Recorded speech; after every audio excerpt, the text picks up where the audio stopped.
Welcome everybody to APEC Open Mic. It is July 20th, and I'm your moderator, Tim Ventura. I want to give a big thank you to everybody who's joining us on today's call, along with everybody watching us on YouTube. So today's session is for open discussion and ad hoc presentations. We're going to go probably until about 8 p.m. Pacific time. And what I want to start out with, and I'm not sure how much time we'll have after this, I want to go through introductions again. We did this last time. I want to go right through. So everybody needs to have their camera on, and they need to, do an intro. We'll launch right in there. So again, try and keep these short, just 10 or 15 seconds. That's all you need. Who you are, what you're interested in, stuff like that. It doesn't need to be your life story. And we'll kind of go from there. So let me do this. I'll start out. Let me go with, let me see, Andrea Radovic.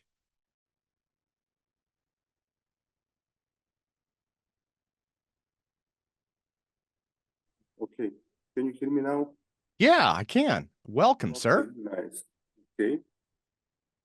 Well, I should introduce myself again. Okay, I'm an independent researcher, and I'm for about 25 years trying to solve the problem of artificial gravitation. So there is my website, and on my website there is complete essence of my theory, and I can explain my theory in short if you want now. So my theory is based on assumption that magnetic field is a composition of two electric fields moving with slightly different velocity, and the gravitational field is composition of two magnetic fields rotating with slightly different angular velocities. And there is an effect that usually physicists want to forget, and this is bucket effect. This is only known and officially recognized effect that connect magnetic field and gravitational field. And in accordance with this effect, the entire magnetic field of the Earth is originated in this bracket effect, actually in rotating mass of the planet. And it's very interesting, but there is variation of magnetic field. Andrea, this is Okay. introductions. This is introductions. Okay. So we don't have time. Okay, I'm engineer of medical and nuclear engineering by vocation, and this is pretty much all of that. There is my website, and there is my CV on my website. It is pretty much. Okay. Thank you, sir. Just something more. I believe we have exchanged several emails 20 years ago. So if you like to send me your email, I will send you something that might be interesting. Why don't you put that in chat? Put that in chat, okay? Okay. Awesome. Okay, so let me see. I'm going to Richard L. Let me go next. Richard, please introduce yourself again, sir. We are trying to get everybody kind of all on the same page. And again, everybody, please turn those cameras on. If the cameras stay off, we're just going to boot you. So that's we're trying to be a little bit more firm on some of our policies here. Yeah, so engineering and controlling energy. Awesome. Okay. And so what kind of work do you do now? What's your background? Oh, I'm for the last 10 years I've been doing independent engineering on projects to control energy. I built a thruster. I built some over unity systems. I have a technology that can extend the range on vehicles, stuff like that. That's awesome. Yeah. Okay. Well, Richard, thank you. Okay. So let me go to Michael Boyd next, who probably needs no introduction. Mr. Boyd has been here since almost the very beginning. Hey, so I'm Mike Boyd. I guess I'm an independent researcher, physicist, engineer, and archaeologist. Mainly my job right now is working as an archaeologist in the field. I gave a couple of presentations at the conference. I got a paper that I wrote called Resolving Extra Dimensions for Gravity, where basically I solve string theory and I find there's two extra dimensions for gravity below 100 nanometers that I measured, and the paper is at IEEE Sensor Journal. They all accepted it. It's in the process of being published. Hopefully by the next week or so, I'll have it, and I'll send it. When I get the actual copy, I'll send it out to that big email list that you have that for I guess it's the streaming part. I'll just post it there if that's okay with you, Tim. Yeah, yeah, go for that. Go for that. Okay. Yeah. And That's again, so yeah. Well, Michael, thank you, sir. Thank you. And again, guys, cameras on. I've been removing people who do not have their cameras on. That's our policy now.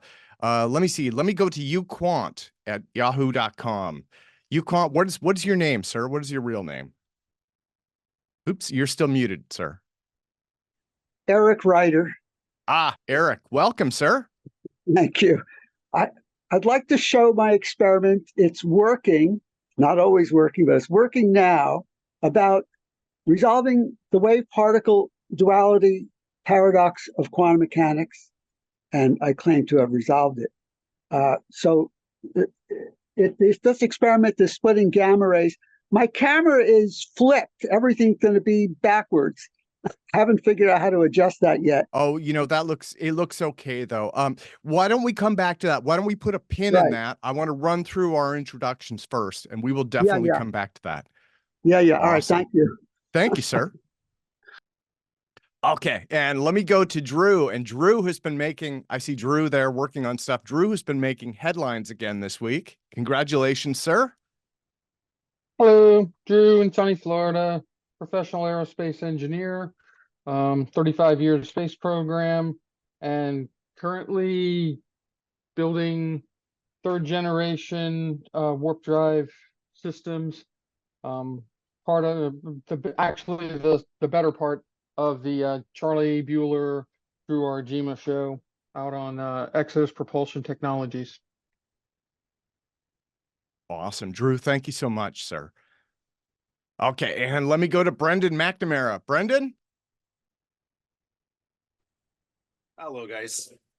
Welcome. I'm Brendan McNamara. I'm doing my bachelor's in business and organizational administration, but soon to go to my major in sustainable design, and I'm interested in life and technology, and specifically gravity modification these days. That's Brendan, me. thank you, sir. Okay. Let me go to Leonardo next. Leonardo, go for it, sir. Okay. I'm Leonardo Rivera. I'm an independent researcher, and I'm working with an idea mind of a mechanical propulsion system. Awesome. Thank you so much. Thank you so much. Let me go to Ken L next. Ken, go for it, sir. Oops, and sorry, let me ask you to unmute again. Yeah, my name is Ken Lentz, L-E-N-T-Z. I'm a bachelor's and master's from MIT, professor at University of Lowell, now UMass Lowell, in the Department of Mechanical Engineering and Energy. That is, I was. I'm retired. I got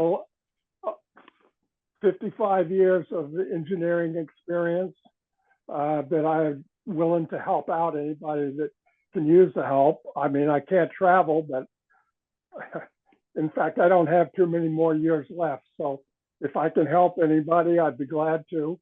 I don't know exactly how to get all of the stuff I can do for you out, but nevertheless, maybe I'll send them to you, Tim. Yeah. Well, Ken, why don't you email me your info. So, Michael Perrone has a lab up in Worcester. So Right. yeah, that might be right near you. No, I live in North Carolina now. I used to live in New Hampshire. Oh, okay. But yeah, I've contacted Jeremy Rice and Yeah, well, there you go. Michael. and I'm going to send them a bunch of PDFs.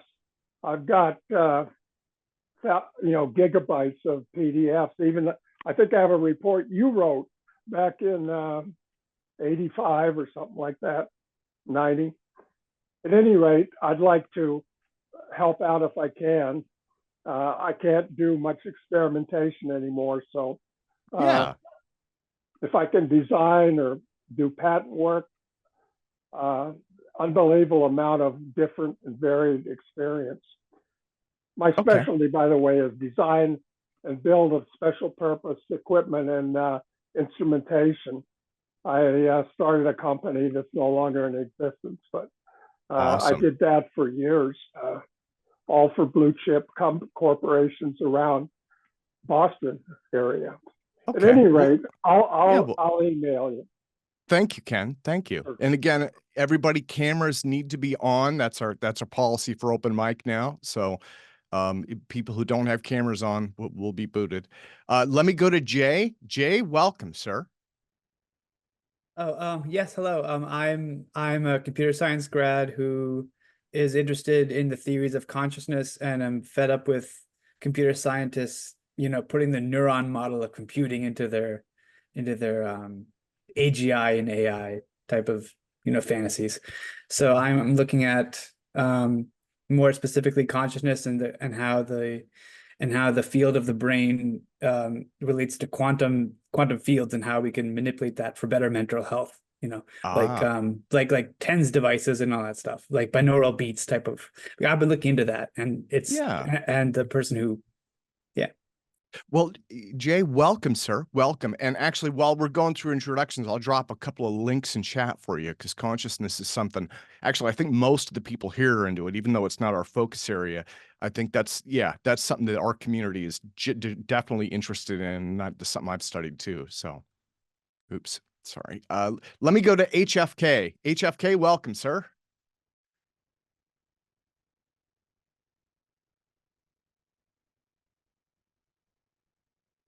Oops, and you are still muted, sir. There we go. So, name is Henry. Right now, I'm following the instructions to the letter on how to replicate John Bedini's Energizer circuit. So, as opposed to the malicious morons on Mythbusters who didn't even attempt to do that, I want to see if I can produce energy as described and laid out in detail by Bedini. Awesome. Well, thank you so much. Okay, so let me go now to Mr. Mark Sokol, who, again, needs no introduction. Mark is one of the founders of the conference. Yes, APEC founder, Falcon Space. I'm in Hawthorne, New Jersey, working on an array of experiments relating to propellantless propulsion. Awesome. Okay. And let me go to Mr. Bruce Cornett. And Bruce, could you start your video, sir?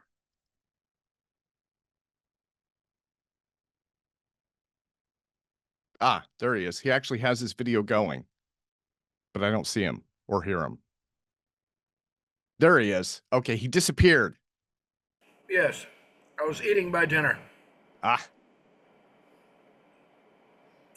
Well, Bruce, my introduction is that I want to find out what you guys know or have figured out about the craft that I've been photographing and studying. Awesome. Okay. Well, thank you. Thank you. And Bruce, for everybody who doesn't know, Bruce has done a ton of photographic work. He has been tracking UAP UFOs for many, many years. So I have photographs of 140 of them in videos. And I've documented them going into the ground and coming out of the ground and being able to transfer through portals into parallel dimensions, etc. That's all awesome. On video and photographs. Well, Bruce, thank you, sir. Thank you. Okay, so let me go to JH next. I will ask him to unmute. Hi, my name's John. I'm a mechanical engineer, and very interested in topics like the pious patents, or a book like this, Gravitational Manipulation of Dome Craft by Paul Potter. Also a big fan of Paula Violette's work. Ah, wonderful. Okay, well, thank you. Let me go to Mr. Brian St. Clair next.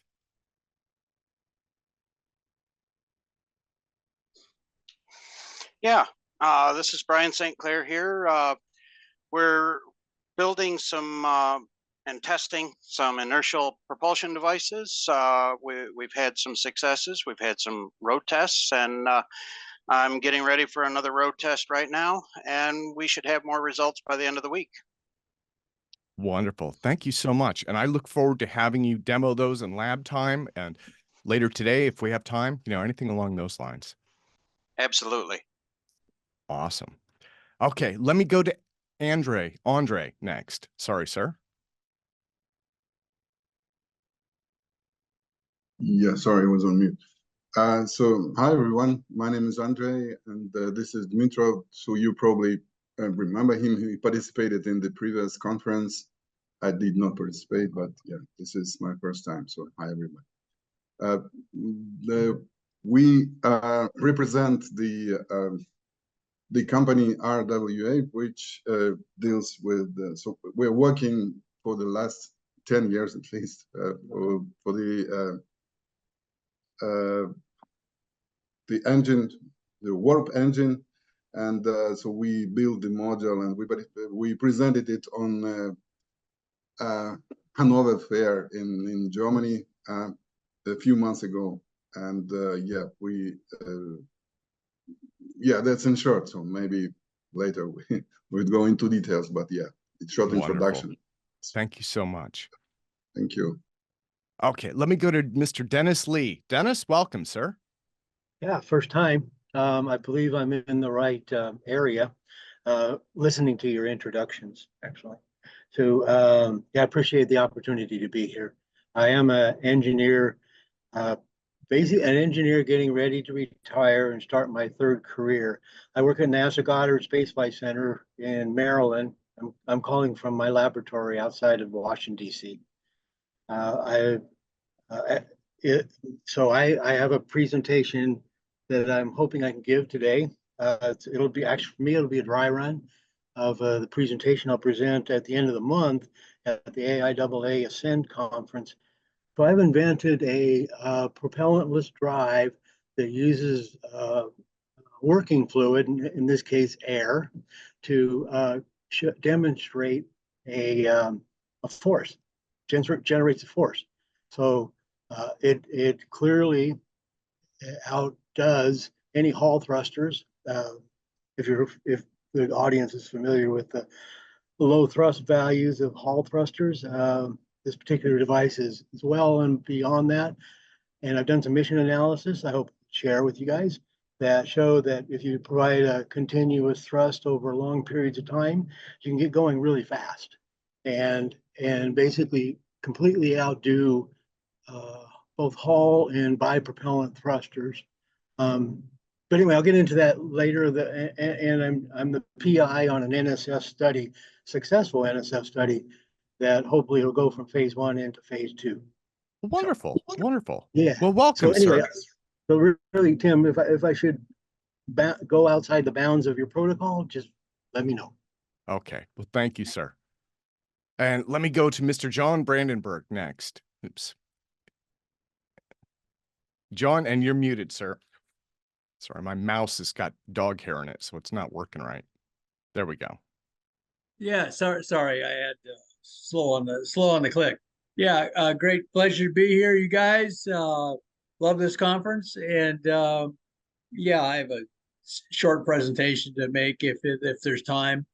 And right now, I'm basically an independent consultant working on fusion and gravity modification. And when I say gravity modification, if you want gravity, if you bend space-time a little bit, that's anti-gravity. And if you twist it into a pretzel, that's warp drive. So covers everything to the stars.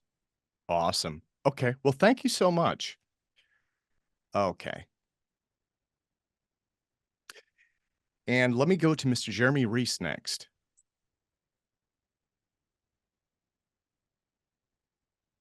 And Richard, could I ask you to turn your video on, sir? Mr. Bandurek? Hey guys. Yes, I'm here. I'm in Rhode Island, the lovely state of Rhode Island. And I don't know, those of you who don't know me, I've been on YouTube researching this stuff for 2 decades and trying to get this show on the road with some serious people and do the right physics and the right engineers. And I believe that this team and what we're creating here is going to make history someday. Wonderful. Wonderful. And let me see. Let me go to Lulu. And then we have one more after that, I believe.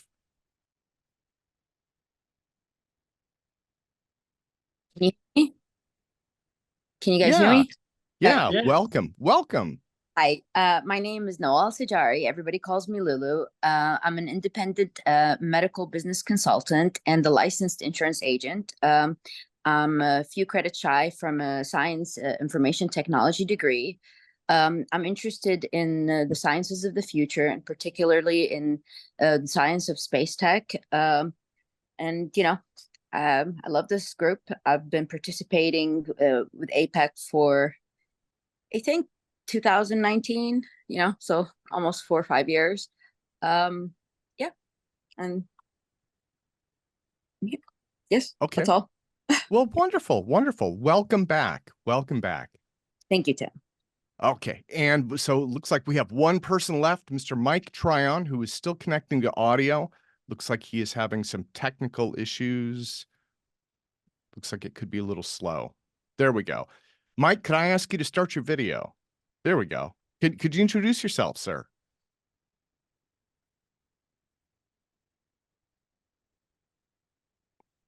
You're muted. I'm Mark. I got cut off, so I came in with this name. I guess okay. I didn't have video and you cut me out. Oh, it's possible. Yeah, that's so one of the things that we're trying to do is get the community so that people are engaged and participating, right? Because otherwise, that's fine. Yeah. I was just in the other room watching TVs. Didn't want to have that all mess in there, but okay, that's good. No problem. Yeah. Well, welcome back, sir. Welcome back. So yeah, we've got the whole gang here. So you know what? Let me do this. Before anything else, let me go back to, and again, I'm sorry, I forgot your name. Quant. You were going to do a demo, I think, of a device. Let me start with that, and then I think after that we'll go to John Brandenburg, if that works for everybody.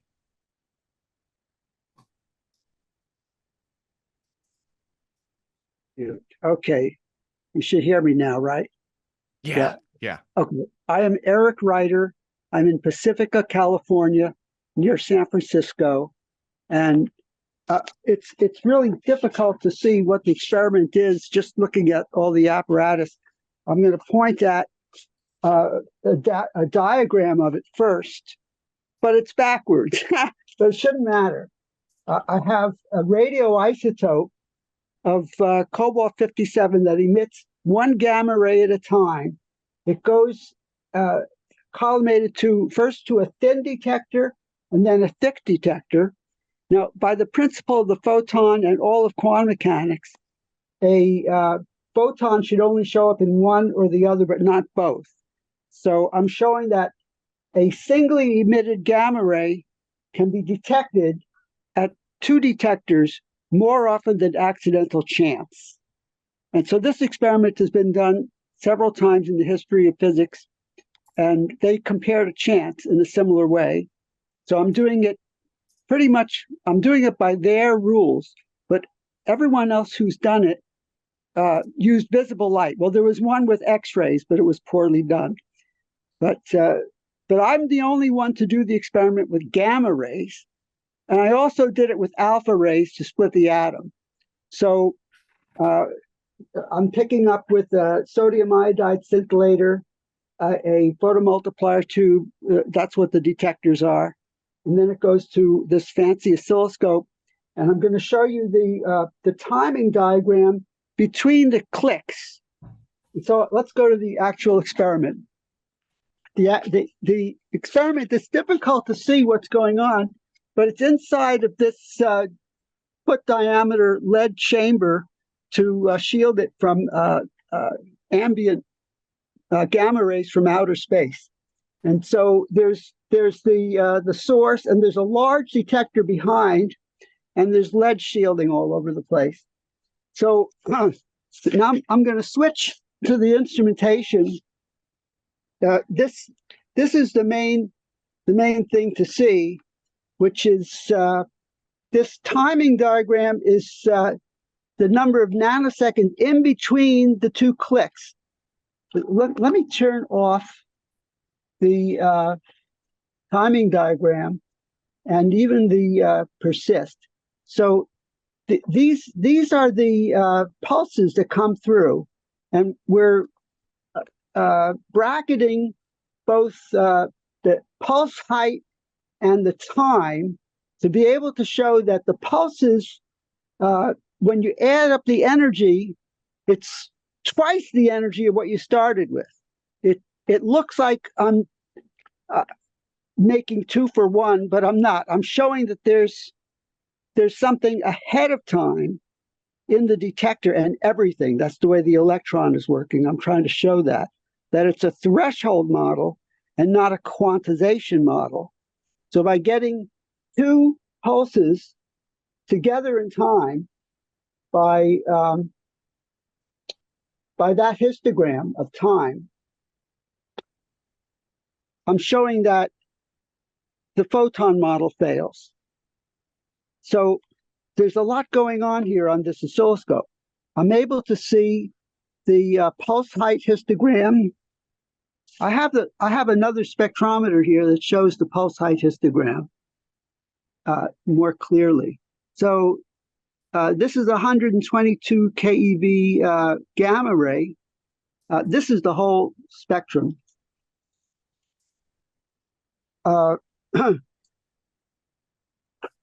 And then, so there's the pulse height histograms, there's the actual pulses, and there's the timing pulses back here.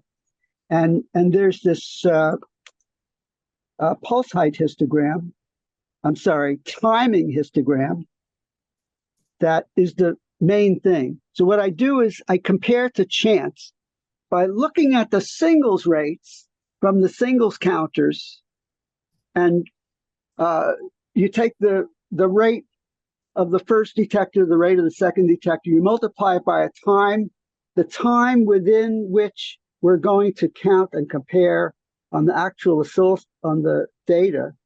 So we multiply those numbers together, you get the rate that accidental chance would predict for the rate of coincidences. And everybody else does that same calculation. So I get the rate, and then I'll read how many happen, and I'll see how much above accidental chance do we actually receive in this experiment.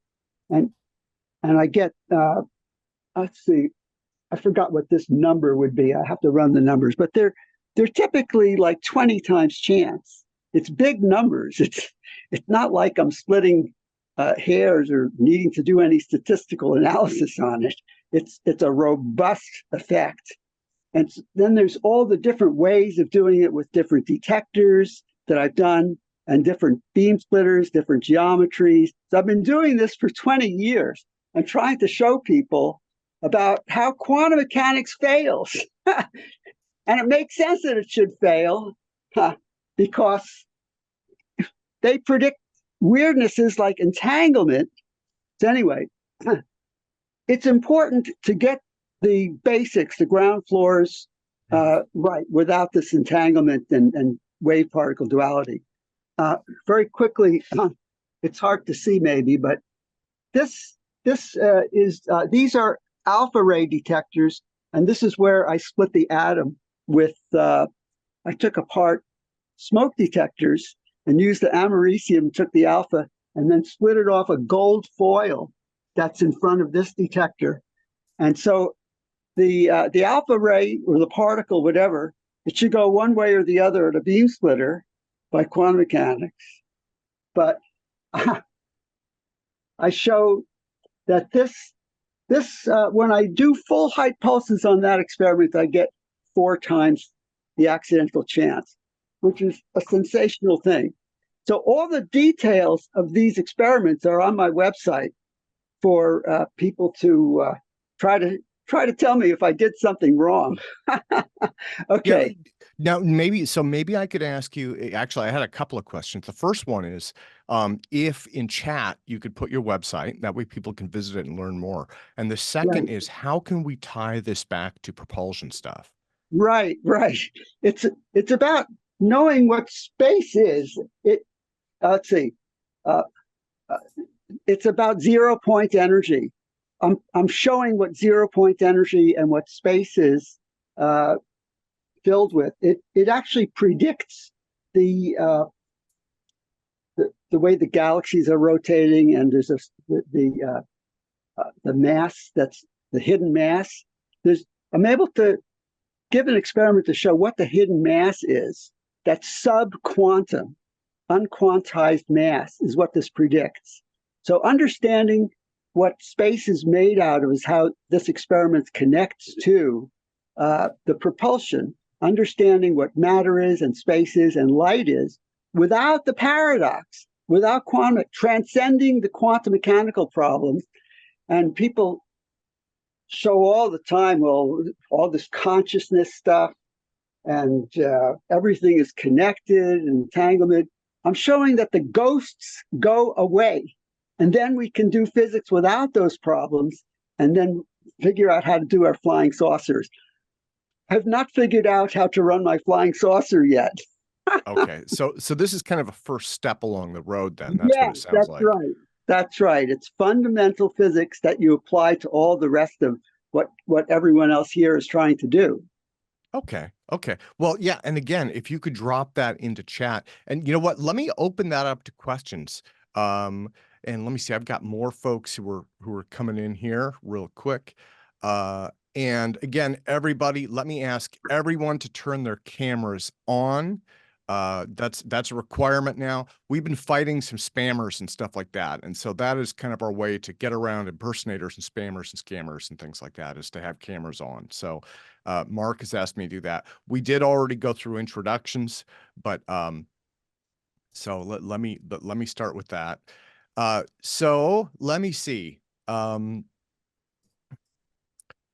So Eric, did you have more that you wanted to share on this? I see thresholdmodel.com, and actually you did email me about that. You did email me. Yeah. So, and we're looking at having a larger presentation from you as well, I think. Good. I very much want to do that. I'm all prepared with an elaborate slideshow to show all the details of the experiment and how it fits into the history of other people's doing this experiment and seeing what they did not well enough to see through the noise.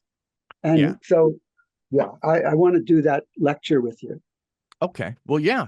And I'm working on scheduling. It's probably going to be a little bit later in the month, but so let me go to John Brandenburg. John has a question.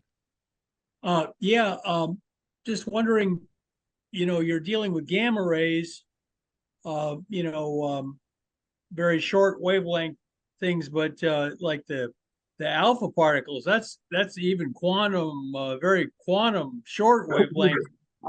Just wondering if the quantum limit, doesn't kind of default to the particle limit. With the case of the alpha particles. I do have a theory to make it more understandable. Good. I don't think I can explain the theory right now. It has to do with starting with Planck's constant being a threshold. It turns out Planck had a second theory of 1911 that showed that the energy loads up inside the electron, and then it suddenly emits. So it's a way of replacing quantization with thresholding. So then to apply it to matter, I did the same trick Planck did in his second theory. I did it with mass and charge to understand how the experiments that show wave properties with atoms can make sense. And this alpha, yeah, I figured out how to make it sense with ratios and thresholds of our fundamental constants, and that they're really not quantized, they're thresholded. Ah, interesting. Hey, I like your hat too. Thank you. Awesome. I'll keep my hat on. Next question. Well, yeah. So again, it's Option Y on Mac or Alt Y on Windows to ask those questions. There's also a reactions button on the bottom of the Zoom window. And let me see. If you click reactions, yeah, and there is a raise hand on that. So if anybody else has questions, and if not, John, if you could actually, so I was going to have John go next, but Mark mentioned that Dennis Lee has some stuff to present as well. Okay, And great. Dennis hasn't presented yet. Is it okay if we go to Dennis next? Sure. Okay. But let me see. Before that, oops. Okay. Richard put his hand up and then took it down. So I think he was just testing his thing. Okay. Nope. He put his hand back up. Okay. Richard, go for it, sir.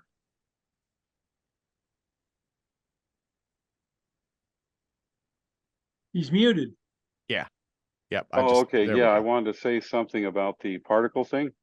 Yeah. If you have two counter-rotating masses, like the angular momentum thing, that if you try to act a force on it with those two counter rotations, it actually goes away. And then if you decouple them just an air gap, then that resistance comes back between, and it doesn't matter which way they're spinning, but when they're counter spinning, there's really no resistance.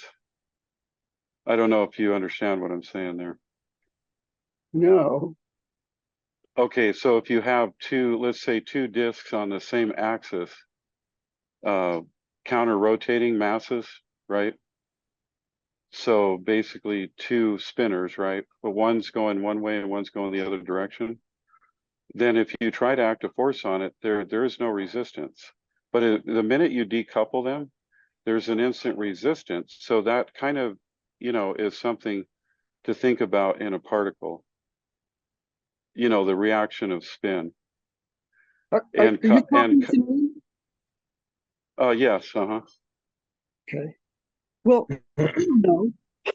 I'm just trying to get it straightened out how to address the problems where you see what you think is a particle to diffract like a wave. It's not holding together as a particle when it does that. So what's happening? What I end up with is a two-state solution. It's a soliton. So you can have it hold together with whatever kind of vortex you want to dream up. That's great. What I'm answering is, what happens when you get diffraction and you think it goes to two sides of the universe and talks to each other to make them do the same thing or related thing? I'm answering that question first. Okay. Awesome. Well, again, thank you so much. And again, we're going to have Eric back. He's going to do a presentation. I think he has a PowerPoint that he's working on. So a much larger presentation. And that's something I've got that on the scheduling thing. So good. Thank you. And I will, in fact, I'll bring that up in the background here and take a look really quick just to make sure. But I will do that. But next, let's go to Dennis Lee, if that's okay. Dennis, you had something to present as well, I think. I do. And so curious, how much time would I have to do this presentation? It will last 15, 20 minutes. Is that too much? Yeah, I think that'll probably work great. Okay. So what I'm going to be going through is the charts that I'm planning to present at the AIAA conference at the end of the month. It's going to be in Las Vegas. It's called AIAA Ascend. Let me start sharing. And this is the presentation that I'm delivering. And I'm going to go in presentation mode. if it works. Yeah, and I can see it fine. You can. All right. Yeah. Very good. So, Dennis Lee, are you sure it shows up in a large, fills the screen? It's not actually. It Try this looks like it's showing the There we actual go. PowerPoint, the editing part. There we go. Now it's full screen, Yeah. sir. Now I'm online. So anyway, so the title of the presentation, and actually it's going to be a paper that goes to AIAA, is CAM Drive, Conservation Angular Momentum, Innovation to Moon, Mars, and Beyond. And so the product that I'm going to show and that I have demonstrated in my NSF study is that the conservation of angular momentum drive is an innovation that comes from that's with the focus from intellectual honesty and a thirst for understanding of the nature of circulating flows. And that's basically what I'm doing. Like I said, I'm the PI for the NSF study. I work in collaboration with Georgia Tech University. They did orbit analysis and developed a preliminary guidance and control algorithm for this device. So to introduce, let's see if I can. So the CAM drive innovation is an innovation and a disruptive technology for propellantless thrusting with controlled working fluid symmetry. Symmetry is a big deal. Managing the symmetry in this device is a big deal. It basically is a torus tube with a symmetric cavity for continuously moving a mass reactive fluid. And for these experiments I've been running, it's air, lots of air around, so I can use it. It's ubiquitous, they call it. And it creates a resultant force that's caused by the symmetry breaking in the linear flow cavity. Now, the device itself is that you see in the lower corner is I call it a hyper transfer vehicle. Basically, two devices, one rotating working fluid with electric ducted fan engines or motors. Actually, it's an electric system. Counterclockwise within the torus system, the working fluid's allowed to leave the torus and go into the linear flow structure, wherein it comes into the enclosure and is recycled into the electric ducted fan. On the bottom torus tube cavity, it runs counterclockwise, which is one of the things that came out of this experimental data, that the forces that you're seeing in red and blue are couples these couples were measured during the experiments and showed distinctive patterns of forces being generated, whether you're running the machine clockwise or counterclockwise. By the way, so all of this that I'm showing you today is patented. I have a patent that was granted in March of 2020, and so I can share it because it is patented. I don't have to worry about ITAR, EAR, or any of that stuff because it's in the public domain. So the enclosure is separated. The working device will be separated from the vacuum of space, and you can run noble gases inside of the as a working fluid inside the enclosure. So the concept of operation for this device is shown on the right-hand side, where EDFs 1 and 3 work together to provide a force. I call it a reactive force, for any other better term, in the upward direction. And how you generate that force, how I'm measuring that force currently in the experiment, is to run the electric ducted fan 1 at a high level, and the EDF2 is run at a low level. And that provides the forces that in a counterclockwise direction, you would see forces that are shown here. You would measure those forces. And if you wanted to go in the opposite direction, in this case called retro, you'd run your EDF power levels where the electric ducted fan 2 and 4 were at high, and in EDF1 and 3 were at low. And the amazing thing about this experiment is that not only did I measure it, and I'll show you the data here in just a minute, that it is consistent. It's so consistent, I'll be honest with you, it is so consistent that whenever I run into a problem, and when you look at the data, you say, whoa, that doesn't look right. I know what it should look like because it conserves angular momentum. And that's what I wanted to go through next and see if I covered everything. Yeah. So I need to tell you guys this. The experimental data showing the coupled angular momentum forces is something that only showed up in earlier this year in April. As soon as I took the experiment, running it counterclockwise and ran it clockwise, these you clearly see these angular momentum coupled. So the physics by around this is actually it combines two fields of studies, and it's the theory of operation. The first field of study is conservation angular momentum. For those who work in the space industry and know attitude control systems, conservation of angular momentum is the primary basis for controlling spacecraft, whether it's JWST, Hubble, or any other spacecraft that's pointed in a specific direction, even towards the Earth. All the EO, Earth Observatory GPS, all of these spacecraft use this theory that came from Euler's moment equations and were solved by Poisson in his geometric solutions. Well, it turns out that application of the conservation of angular momentum applies directly to the results that I'm seeing in my experiments. And specifically, what Poisson was able to determine is that there are three regimes of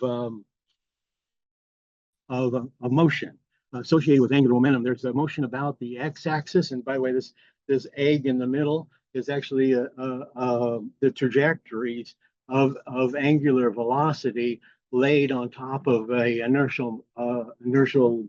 moment of inertia sphere or ellipsoid, actually. So in this case, x is the minor moment of inertia, z is the major moment of inertia, and the third regime that angular momentum occupies or demonstrates is this separatrix between the minor moment of inertia and the major moment of inertia.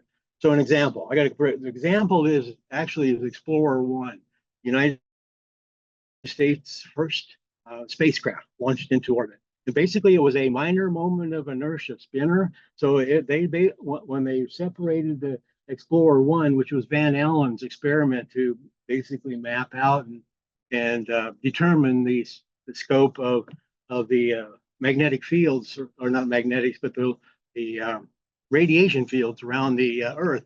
That experiment was Explorer 1 spinning about the x-axis, and as soon as Explorer 1 deployed its antennae, which were COM antennae, within an orbit, that spin about that long axis of the spacecraft went into a flat spin. The spacecraft went into a flat spin.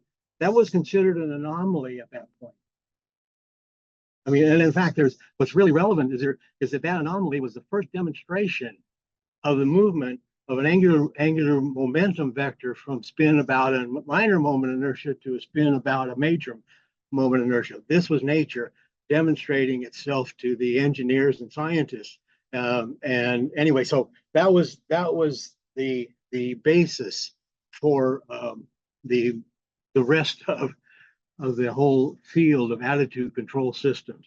So what I found out in my experiments is that okay, first of all, so if you remember in the previous picture of the linear flow cavity in the torus tube, if you spin the working fluid inside the torus tube at a counterclockwise direction, you get what you get is the poloidal flow, or that little this structure right here is a vortex that remains intact inside the torus tube, and the rest of and about 25% of the fluid coming out of the torus tube goes into the linear flow cavity. So the symmetry that you would expect to see in nature is broken. It breaks the symmetry. What I found out is that when you run counterclockwise, that the relationship between the separatex line, and I'm up in the upper right hand corner now, is that the colloidal flow is actually oriented in the same direction as that was measured inside the experiment. So this is what you see. You see the coupled in this direction. When you take the experiment, flip it upside down, and run the torus tube or the working fluid in a clockwise direction, everything gets inverted. The couples get inverted, and that's because the remaining colloidal flow is below the separatex line, which was that's the theory of operation. So you got to keep in mind, and some gentleman mentioned about rotating structures in counterclockwise direction. It turns out in nature conserves angular momentum simply by rotating structures in opposite directions. This is found in the Dean flows. I talk about Dean flows here because it's a great example of symmetric counter-rotating colloidal vortices and 90-degree elbows. And keep in mind that a torus tube is actually 4 90-degree elbows in series. So once you break the symmetry, the natural symmetry of conservation angular momentum, and this happens in aero and hydrodynamics, you actually get to the point that you can create angular momentum couples. So I need to tell this group, this is something that you won't find in any textbook. You won't even find it mentioned in any textbook. This is really clearly at the level of discovery. So anyway, all of this stuff comes to a head with what I call a CAM hypothesis, which is if counter-rotating hydroaerodynamic vortices satisfy torque-free CAM principles. I need to stop there. Torque-free means that your equal and opposite counter-rotating flows is a satisfied torque-free environment in conservation angular momentum, such as Dean flows. Then a non-symmetric hypertransfer vehicle circulating flow must generate a compliant and measurable force with the Euler inertial fluid system moments. And that's what that hypothesis came after the measurements. So just so you know, I didn't make this up, because every time I run this machine, this is what it looks like. I validate the CAM hypothesis. And it's a result of about 10 years of model fabrication, experimentation, and measurements.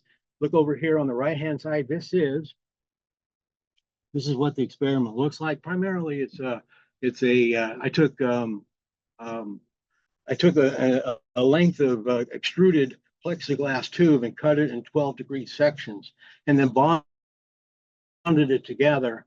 And then from there, I was doing experiments in vortex. I actually could measure Dean flows before I cut the slot in the outside of the plexiglass tube.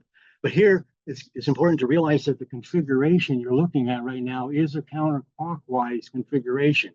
Remember earlier, I said that the linear flow structure, linear flow cavity, was below the vortex cell. And the vortex cell being on top of this torus tube cavity. I'm gonna go back up. That is what the experiment that I was showing you was this case right here, counterclockwise flow, where the orientation of the colloidal flow inside the torus tube cavity is above the linear flow cavity. And that's exactly what I'm working with right here.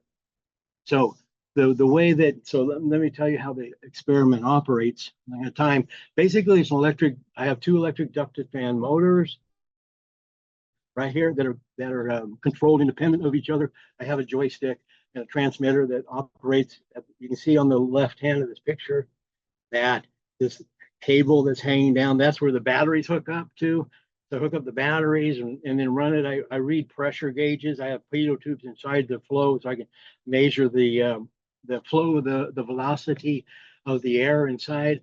Basically, And then this whole table here is mounted on a hinge platform that sits about here, and that hinge platform is counterbalanced with approximately 90 pounds of mass, and so it sits on a weight scale on the right hand side there. That weight scale is zeroed out with a counterbalance, and then you have a null button on the scale reading. That scale is just a postal scale. There's nothing really special about that scale. The best it can do is about 5 grams of measurement of force. And so when you run this thing, let me just see. So whether you're running clockwise or counterclockwise, the fluids rotate at angular rates of around 10 hertz at about 1 kilowatt of power going into the electric ducted fan. At about 20 hertz, you're running about 2 kilowatts of power. At 25 hertz, and that hertz is being that the working fluid is running around inside the torus tube at 25 times a second. It takes about 4 kilowatts of electrical power to move that around.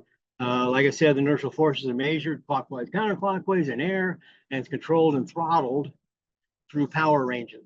By the way, so this is one of the, I think, is one of the significant advantages of the hypertransfer vehicle. It's throttleable, and in most recent experiments I've run, you can bring the whole system to a zero force state. In other words, if you were in this vehicle on orbit and you were coming up and doing rendezvous proximity operations, you can come right up to the object and basically stop. Or if you don't like where you're at, you can back off. And that's the level of control that I'm demonstrating here.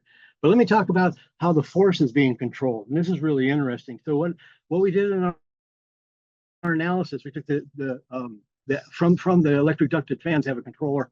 The controller gives me power. So how much power am I putting into this thing? So I take the difference between EDF1 and EDF2, and when I do that, I get on the charts here, I get a positive in red power reading. So that's when EDF1, the power range, power reading, power values up and down during this particular run counterclockwise, and then the force basically tracks it. So at the bottom of this particular graph, you're looking at EDF2 being high and EDF1 being low, counterclockwise. But it tracks. I can see from this graph alone, I can control this thing easily. You know, with just from the power being put into each one of the electric ducted fans. When you go clockwise, everything gets inverted. I mean, you look at well, not everything. The forces get inverted. When I run EDF2 high, instead of EDF clockwise, instead of the forces following EDF2, they go in an inverted fashion. And if you look, I think if you look closely enough, you can see that the clockwise flow graph is tracking the power fairly closely enough that I can say that whatever error I'm looking at can be compensated for. But the key is it is inverted from the clockwise condition. So at this point, I personally think that the phase 1 NSF study is a success. I've met the concept demonstration criteria for a technology readiness level of 3. That's what this shows. So what does it look like when you take a constant? So I took the values of force that I've been measuring and where would be applied at a constant acceleration with unlimited delta V does yield what's called a hypertransfer orbit. Hypertransfer orbit is completely different than Holman orbits. Actually, the non-Holman.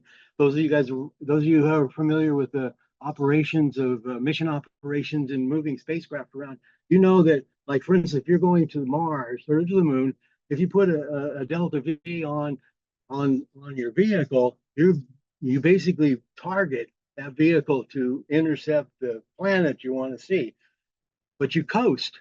You may burn your vehicle, you burn your propellant for a couple minutes, maybe, and you coast until you reach your target, then you retro, and then you inject yourself into the target planetary orbit.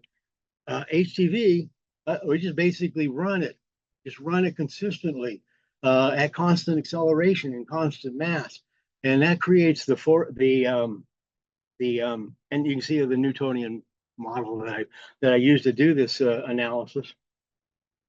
But the relative speed between the objects greatly exceeds the transfer orbit escape velocity, which is what Holman provides you. That you basically target on Holman transfers.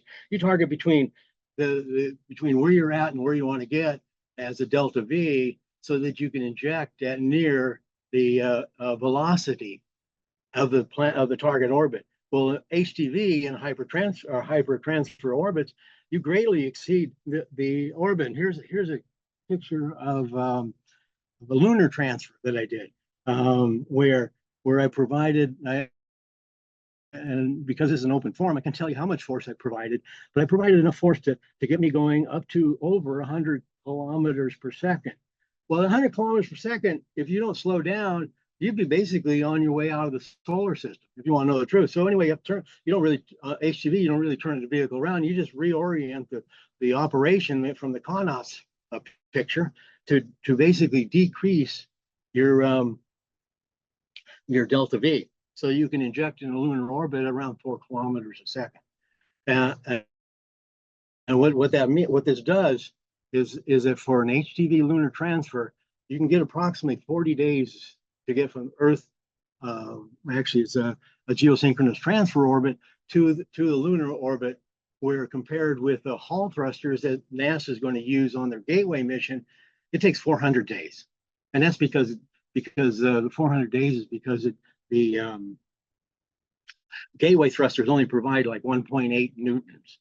HTV is much larger than 1.8 newtons, and that's the difference here. Constant acceleration, HTV constant acceleration leads to this maximum speed knee that you see, and the need for a retro trim burn. I also found out recently that I could use coasting, basically coast, to allow for injection and try to remove the errors at the target orbit. So let me show you a couple more cases, ones that are interesting. I won't do so. When I looked at the different power needed to get from into different planetary orbits, I looked at the lunar reusable tug with a nuclear electric propulsion and nuclear electric power of a megawatt, and it takes about 76 days duration. You're moving all 100 megatons. 100 metric tons of material. You get going as fast as 1,700 kilometers per second. You do Mars. Mars is an interesting case because you could get to Mars with 2 megawatt nuclear power system in less than 90 days, in less than 3 months. You get going real fast. You get up to 28,500 kilometers per second. You do have to trim it out in the last 25 days, or you'll miss your target. The one that really amazes me is this one here. So the Jupiter. I did a near-Earth asteroid mission as well. You can see it there. But that was for solar electric power and solar rays. But anyway, the Jupiter science mission. Again, I'll be honest with you guys. I'm scaling the amount of electrical energy that you need to get to Jupiter at a reasonable amount of time. And I'm looking at about 6 months to get to Jupiter, and going really fast, 660,000 kilometers per second.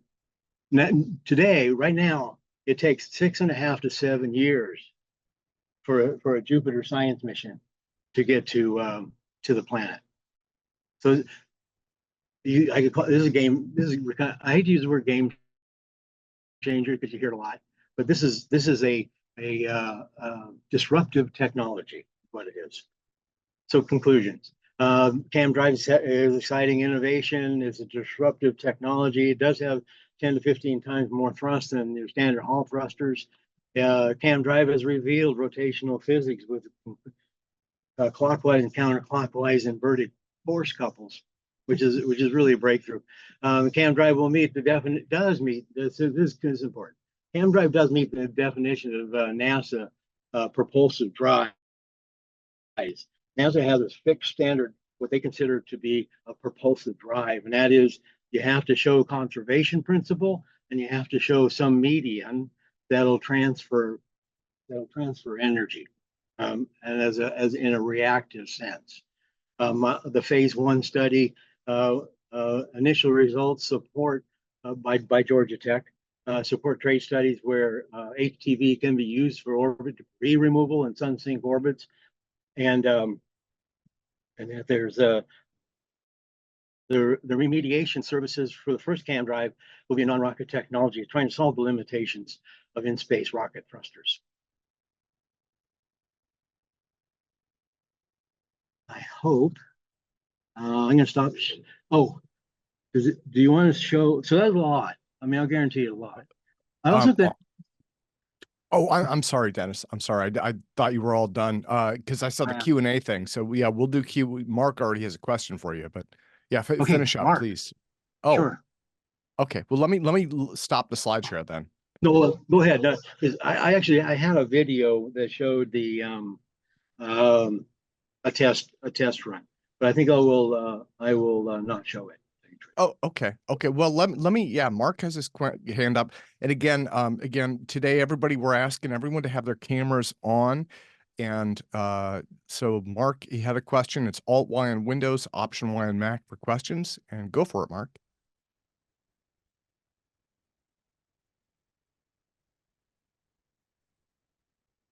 By the way, thank you guys for the time. I do appreciate the opportunity to share with you on that. I believe this is the right audience. And Mark, let me just say one quick thing. This is a hard sell because I've been trying to I've talked to NASA, I've talked to DARPA, and next week I'm going to be talking to Space Systems Command about this. I think the application is directly in their area, but it's fringe. Like honestly, somebody had told me that this group deals with fringe technologies, but CAM drive and HTV is definitely on the fringe. Go ahead, Mark. Yeah, I wouldn't say it's fringe. It's actually talked about in ancient books. Have you heard of the Mahabharata? The Vimanas have a Mercury vortex engine. There's actually a guy from Israel who reached out to me earlier this week, and he patented your device, that exact same device that's talked about in ancient books. Everyone who discovers this effect seems to think they're the first and tries to build Excellent. it. My question to you, though, is so you're doing this with air, which is impressive because air is compressible and there's a lot of variables to work with. Have you tried any liquids yet? Non-compressible liquids, water, mercury? Have not. No, plasma, maybe. Plasma, too. Well, plasma. Well, the easiest thing, Dennis, for you to work with right now is you could pull the air out and stick sulfur hexafluoride in there, and that will increase the weight by 3 or 4 fold the mass that you have to throw around. Okay, that's a good idea. By the way, so I did an early experiment once, and I was trying to do vortex visualization, and I lit up what do they call it, like a flare, just a regular red fuming flare. It made such a mess that I didn't do it again. One time, but I'll look. Go ahead. Just one more question. The basic running principle, I'm assuming this, so I'm asking you, is it basically that the airflow is faster on one end than on the other end of the torus? Yeah, and you control the speed of that air. It's easy to see that you control the speed of the air by the amount of power you put into the ducted fan. Okay, so the fans are basically speeding up the air on one side, and then it's just going slower through the second side, right? Yeah. Well, and because it's a compressible fluid, okay. Very cool the way you did it. Now I get why you're using air, because you have basically a perfect torus. You're compressing it on one side and allowing it to expand on the other. Technically, that is kind of like an air conditioner a little bit. You might see some heating and cooling going on, some heat transfer with that device. as well as thrust. Yeah. Can you tell us how much thrust you achieved? Not an open forum. Okay, Sorry. but enough to measure and know that it's there, right? Yeah, I kind of hinted at it. I said it's 10 to 15 times larger than hall thrusters. So if you have an idea how much hall thrusters are, I'm running about 10 to 15 times more. Yeah, and I but plan that- on expanding that, by the way. There's my phase 2, but it has an approach that'll take that and take those thrust values and move them up by a factor of 2.5 or so. If you're down for it, there's actually a manufacturer of sulfur hexafluoride here in New Jersey, and I was going to pick up a bottle. I could come down there sometime and we could try it with sulfur hex. You know, if you're interested, we could talk about that. Is it No, toxic? sulfur hexafluoride. It's expensive, very expensive, but Okay. it's not toxic. No. All right. Okay. Well, in Mythbusters, they actually suck in the helium and talk in the loud voice, and then when you breathe in sulfur hexafluoride, you talk in a low voice. It's several times heavier than air. But Drew's shaking his head. No, if you play with high voltage, it can become toxic. Yes. Okay. Yeah. Yeah, I don't introduce in the flow any sort of voltage potential. All of the voltage, high voltage. Well, the motors only run at 44 to 43 volts ish, somewhere in there. I would, this is just my thought. I would try and optimize it using air before you try different fluids. You know, He already optimized it for air. Tim, you're right. I mean, I'm really planning. Next step is when I go into the enclosure in phase 2, that's when I start introducing noble gases. Yeah. Well, let me go to, so John Brandenburg has his hand up. John, go for it, sir.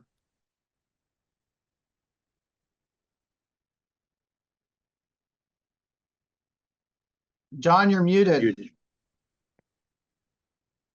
Yeah, I just clicked the ask to unmute, so it'll pop up a request for him. Yeah. My question was it's down the same lines as Mark's, using different substances, and I think you guys have discussed that pretty thoroughly. That's good. So let's see a little data here from some other stuff. Okay, so I had part of the NSF proposal included a field equation based on conservation angular momentum that showed that if you're familiar with the propulsive equation, that force is equal to m dot VE, the mass flow rate times the velocity coming of the fluid coming out of the nozzle, exhaust nozzle, plus the differential in pressure at vacuum and air. I basically came up with the same format of that equation, and it included mass flow rate, it included mass. So it's clear that if you can get more propulsive efficiency out of this machine if you put heavier working fluid into it. I would just suggest using carbon dioxide. That's non-toxic and very easy to make. Just some bicarbonate of soda and some vinegar. Yeah. You could use some carbon dioxide. It's not much heavier than air, but it should be noticeable, I would think. All right. It would dissipate quickly too, wouldn't it? Yes, I mean, so these motors ingest almost a cubic yard of air every second at high velocity, at high speeds. Well, does it all of it leak? Does it leak out, or does it circulate? Just circulate? This is that circulates, and 25% of that volume gets directed into the linear flow structure. I didn't tell you that the linear flow structure has that name because when the flow comes out of the torus tube into the linear flow cavity, and the linear flow cavity starts about 3/4 of an inch and then goes down at the end to like 3/16 or something like that. But anyway, be with me. It's all tangential. It's a linear flow structure. A linear flow. There's no rotation, and it's primarily tangential with a jet. There's a jet that forms approximately 90 degrees from the ducted fan input. So you take the ducted fan, go 90 degrees, and you get this jet that shoots into the linear flow structure as well as all the tangential flows that show up. Well, let's see, carbon dioxide would be about 50% heavier than air. You know, so I don't know, you might see something interesting. Yeah, yeah. I would And then you could bubble it through some water and have carbonated water, you know. I'm going to reserve that for the enclosure, but because the next, oh, wait a minute, I may be able to do that. Okay, let me take that into phase one. The full-on enclosure, my objective in phase two, NSF, whether it's NSF or Space Division, Space Systems Command, is to get to what's called a TRL-6, which is a full qualified system, fully qualified. Awesome. Well, let me go to Ken. Ken has his hand up. Ken, go for it, sir. Yeah, apparently the the exit tubes are open, so that it's not possible to pressurize the working fluid. But that was my first question, and clearly it was answered. The second question is, from looking at the data, looks to me like the couples cancel each other out. And so I don't see how you get any net. That's a good point. It's a very good point. Let me respond to that, the canceling of the couples. In fact, two things. I personally believe that these couples show up in solid body rotation as well. Nobody talks about it. And the reason you don't talk about it is when you have equal and opposite coupling, you have zero momentum transfer. There is no momentum transfer in the system. There's none. And the key is here is you're managing what I've been doing in these experiments is managing the symmetry of these force couples. In other words, in fact, most recent experiments I have run, I have tried, I think fairly successfully, to zero force the operation of the system in a clockwise direction. In other words, I'll sit there with my joysticks. Well, I'll bring them both motors up, and I'll move the motors up and try to keep the force scale at zero. In other words, I'm actually controlling the amount of coupling between the two motors, making them equal and opposite. And the resultant that comes out on my force scale is zero. I mean, within 5 grams, of measurement accuracy.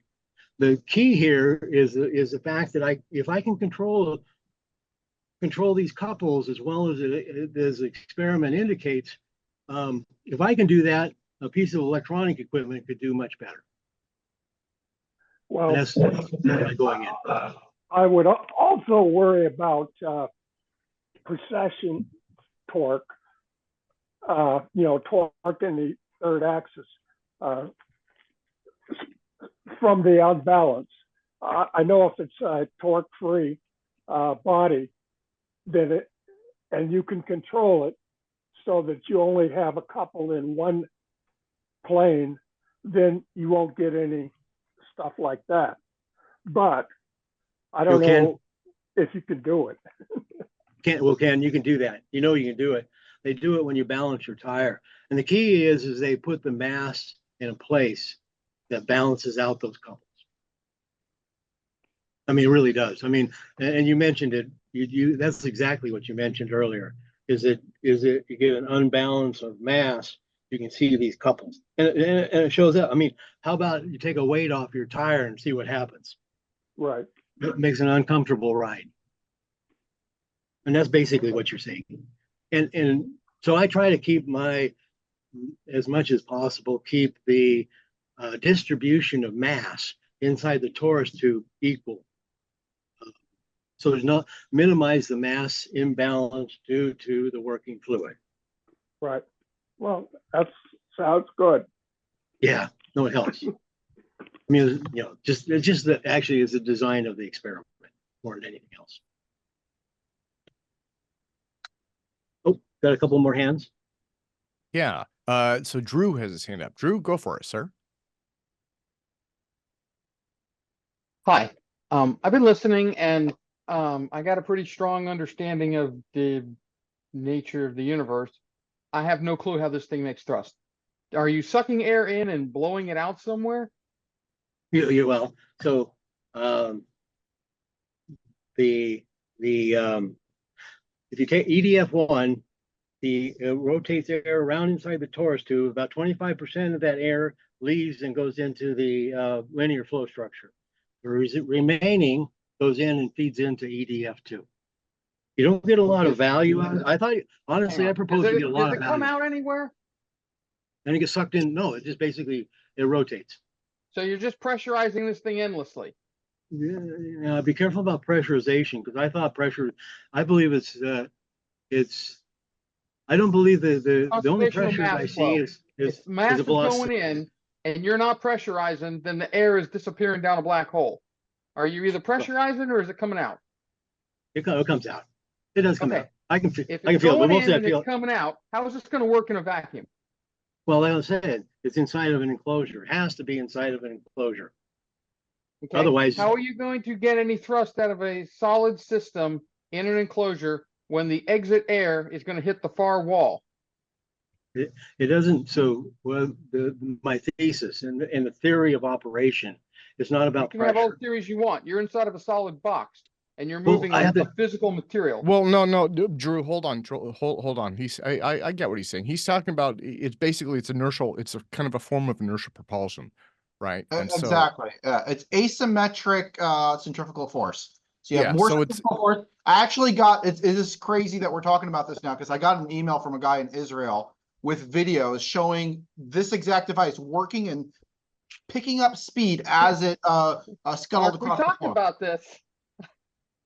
There's a asymmetric. 99.9997% chance that that is nothing but friction. or stiction, Stiction, right? whatever. Yeah. Yeah, I think Drew, you saw the video too, right? I saw the video. But we know we do. But Drew, we that's something that we cover here. We do inertial propulsion devices. Brian St. Clair has his own, like, for lack of a better word, he has his own spin on that, right? If you're in a closed room and you're moving physical mass and there's not some other magic involved, you ain't going further than the length of your box.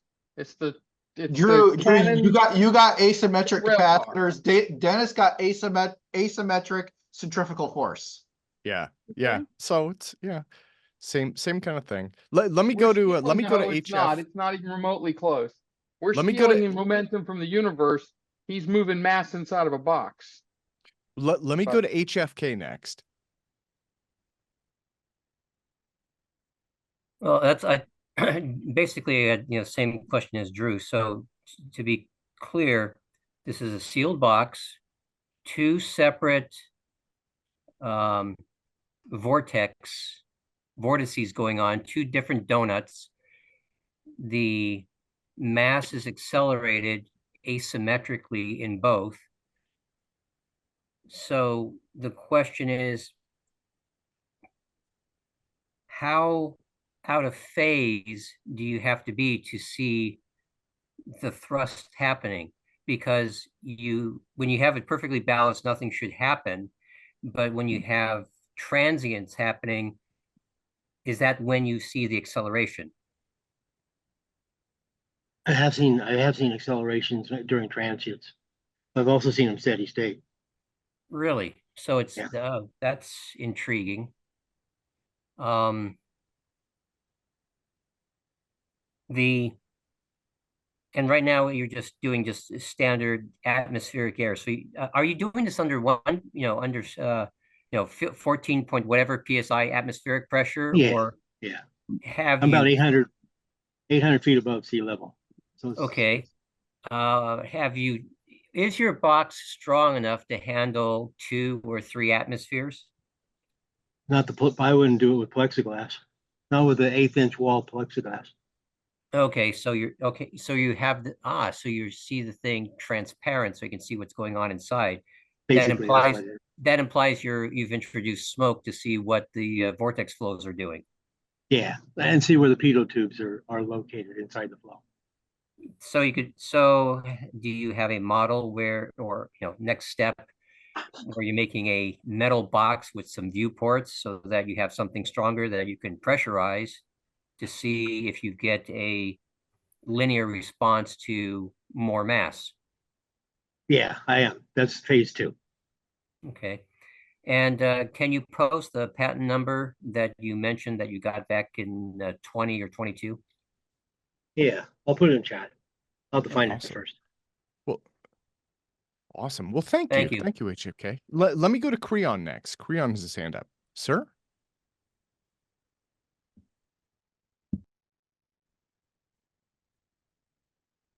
Oh, hey, yeah. Thanks, Tim. Hey, John, this is very interesting, is it not? Maybe they should be swirling, he should be swirling mercury around in these toruses. That's all I have to say. Takes us back.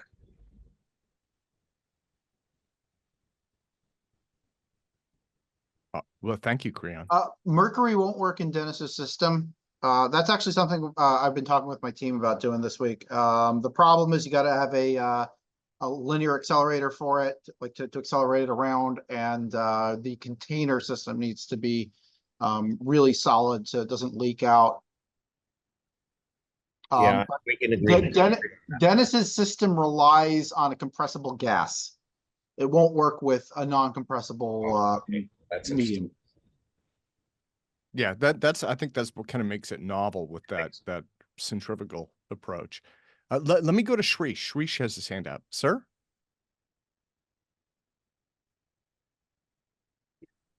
Hi, Dennis.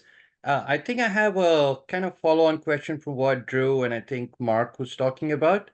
So basic question, right?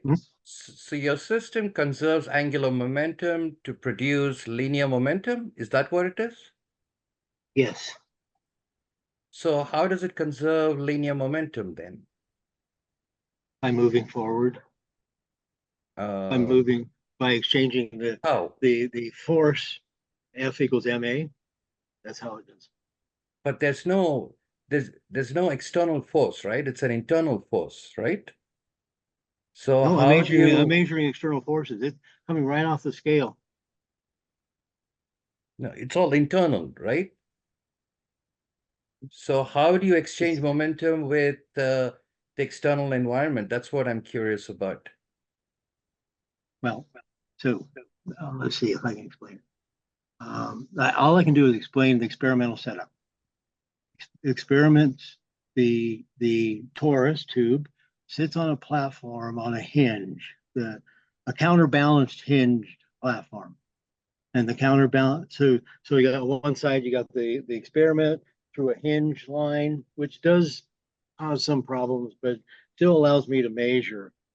On the other side, in a counterbalance tray below, anyway, a counterbalance tray, then underneath the counterbalance tray, there's a weight scale. And I measure how much the system. It's the hinge. Yeah, so it's a friction. That's not friction. There's not friction. So, I can tell you. Yeah, here's a thought, right? For you, if it helps, if you can suspend it and experiment again, and you should then see what's really going on. Because I still don't see any linear momentum, conservation of linear momentum. So that's very much like this EM drive, etc., because it's all coming from the inside. So there has to be some explanation how you're exchanging. What is it that you're exchanging? You're exchanging mass, you're exchanging energy with the external environment. Something has to be exchanged for you to get linear momentum against the external vacuum, right? So that's what I'm trying to get at. And I think that's what Drew was talking about too. Shrish, you're basically saying propellantless propulsion is impossible. But this is a propulsion conference. Oh, sorry. Yeah, no, Mark, Shrish, I'm gonna interrupt here because so we've had a lot of people present on reactionless drives, inertial propulsion. This goes back to bootstrap Cox, right? This is not new stuff. And so this idea of pulling yourself up by your bootstraps, which is why he had that nickname, is kind of what Dennis is working on now. He's using compressible fluid, he's using a vortex tube. but it would be the same thing as off-center rotators. It would be the same thing as probably 100 different variations on this, right? So there are a couple different ways to look at this. You could say, I don't believe in this in general. That's fine, right? I mean, again, it does violate conservation of momentum, or at least as it's traditionally understood.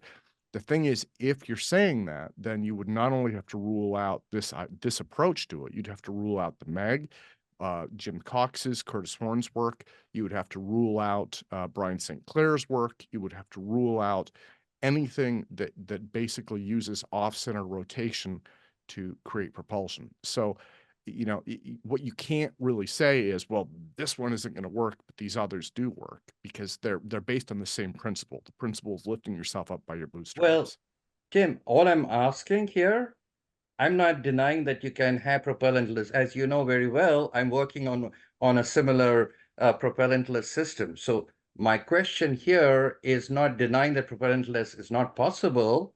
I'm just asking for an explanation of how you are able to derive linear momentum. That would lead to bigger things, according to me. Okay, I'm not saying there has to be some explanation how you derive linear momentum.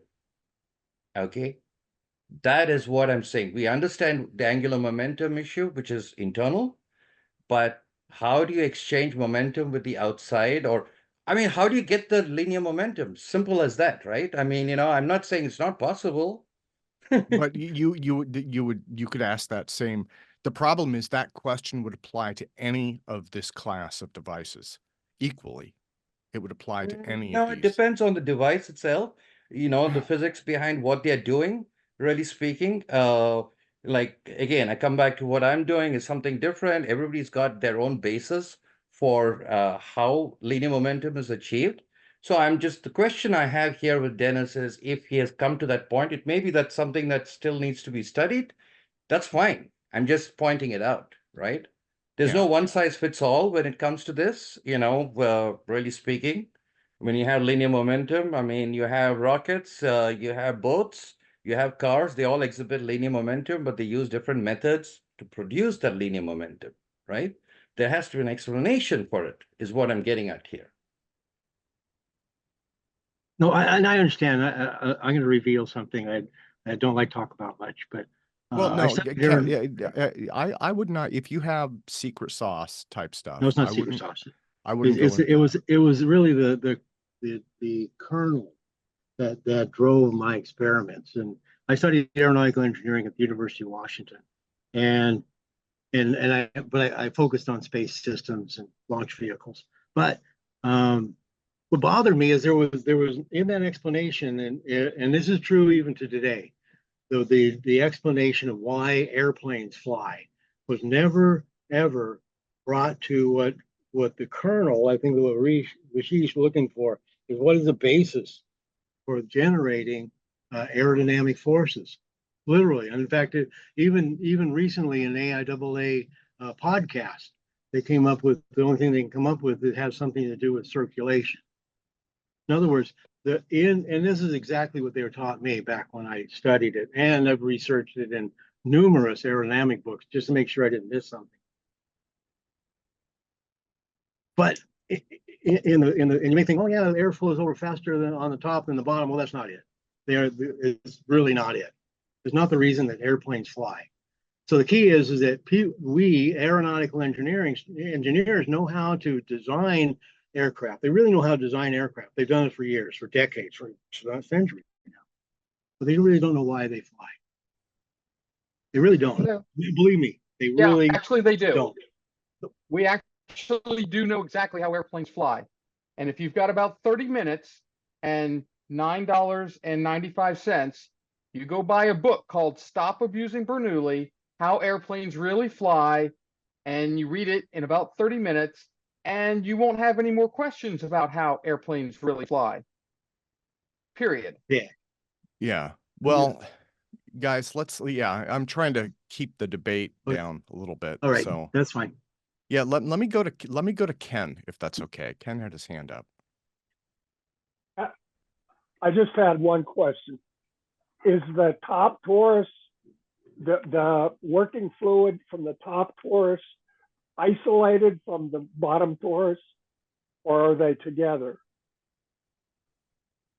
The working fluid inside the torus tube is isolated between the top and the bottom because they're moving in opposite directions. One's moving clockwise, the other one's moving counterclockwise. Right, but they can't, the exhaust gas can't talk to each other, right? No, yeah, they're independent, isolated. Okay, that's good. Thank you. Awesome. Thanks, Ken. So let me go to John, and then after that, actually, John, I think you had one more question, and then we have HFK again after that, and then I think we'll probably go to John's presentation. John, go for it, sir. Unmute. Yeah, I think it takes John a You're moment. muted, John. There we go. Oops, that's my fault. Sorry. Hit it again, John. Tim, are you going to go around muting people when they're having conversations here? I'm sorry? No, are you going to go around muting people when they're in the middle of a conversation here? What do you You mean? just muted me, right? Yeah, I did mute you. Please don't do that again. Otherwise, I would need to step out of this conference. Okay? I've not seen that behavior with anyone else until now. Okay, well, I will just I would remove just you. like to pour oil on troubled waters here, not gasoline, which I would then ignite, just oil. You know, you could have a general formalism for these reactionless drives where some kind of global linear momentum is conserved. It's just that, you know, like we all believe in the quantum vacuum full of energy. Well, suppose that can absorb momentum. We could just put in that as a term. We just say, okay, we're transferring momentum to the quantum vacuum. That doesn't really answer any questions, but it does give you a formalism. That's pretty much what Drew and Exodus Technologies are doing with their gravity thrusters. They're saying, "Oh, it goes to the vacuum." Okay, yeah. Very good. So I'm hoping, Dreesh, that kind of gives a theoretical framework. For, I just booted Shrish. He's not here anymore. Oh. Yeah. Unfortunately. I don't need it. I don't need the back talk. I understand. Well, anyway, so there. I just put forward just a way to basically just say, okay, we're offloading, you know, the old thing on Goddard. You know, they claimed his rocket wouldn't work because it wasn't in the vacuum. It didn't have anything to push against. Actually, you know, the exhaust coming out of the back of the rocket was pushing against the front of the thrust chamber. So you had action reaction. Suppose, however, there was something in just empty space to push against. I'm just saying, as a kind of method of bookkeeping, just suggesting that.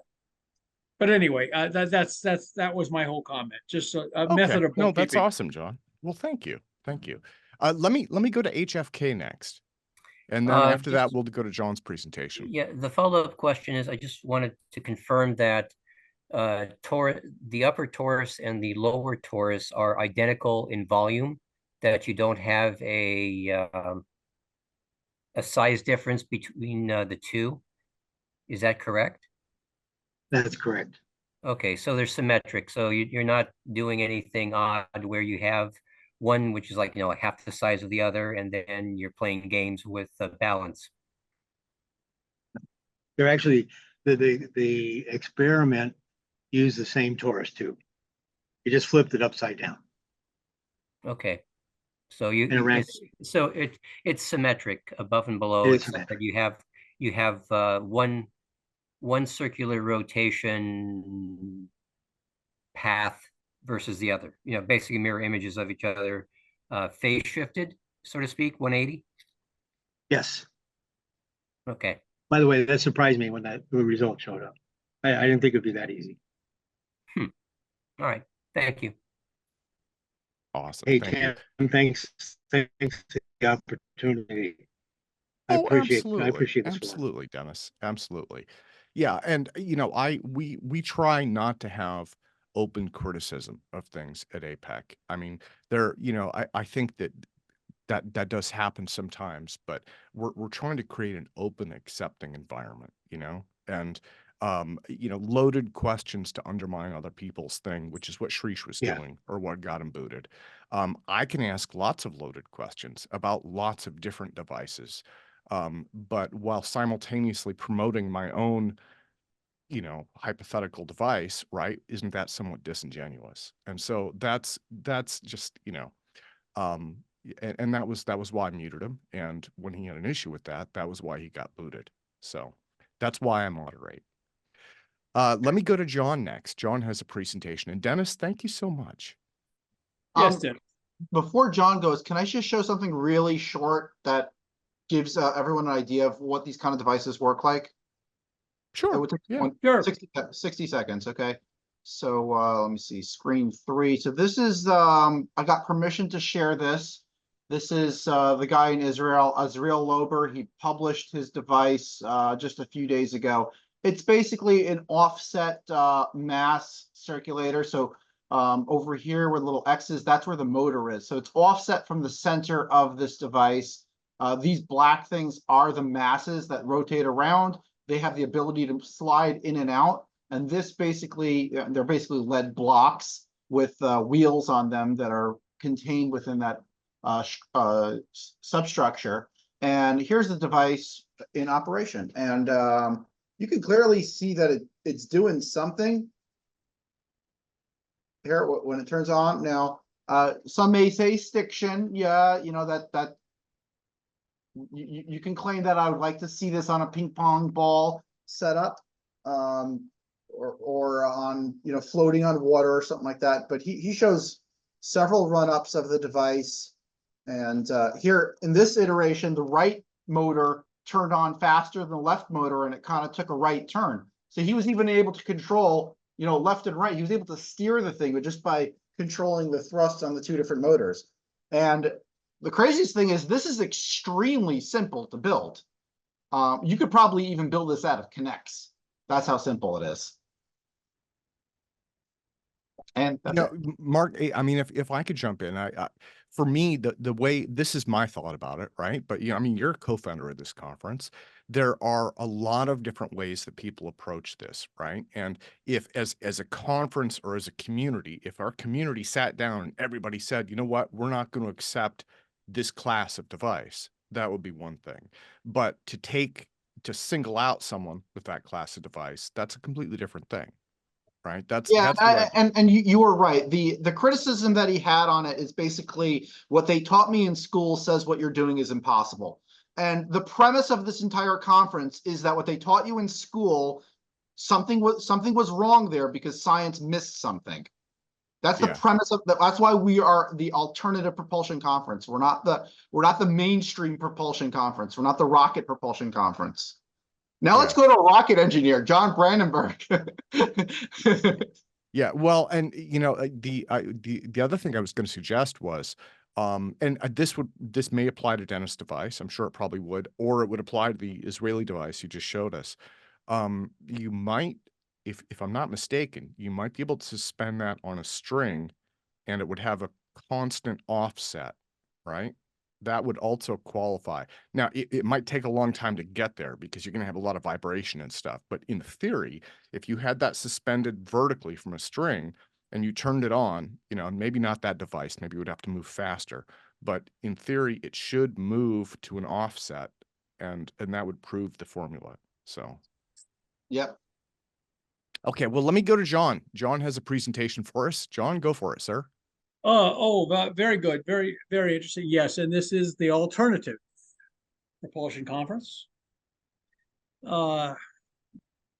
Anyway, yes, I'm going to be talking about a proof of principle. I'm proposing a proof of principle experiment for the fusion concept that I've been proposing.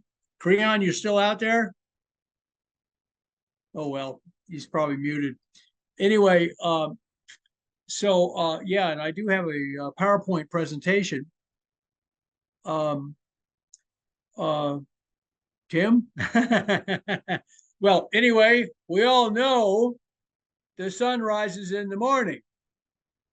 And that's a fusion reactor that works. Well, and John, we, sorry, did you want to put up a PowerPoint?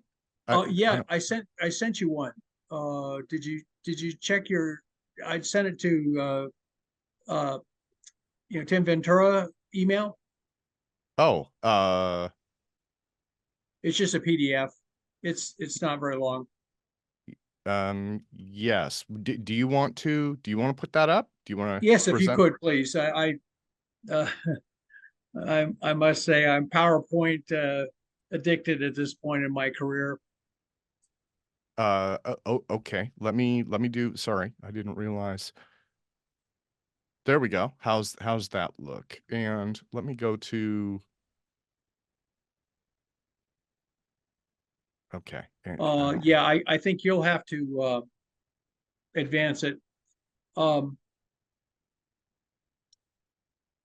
Yeah. So anyway, I have this concept called the I'm calling it the Teslatron now.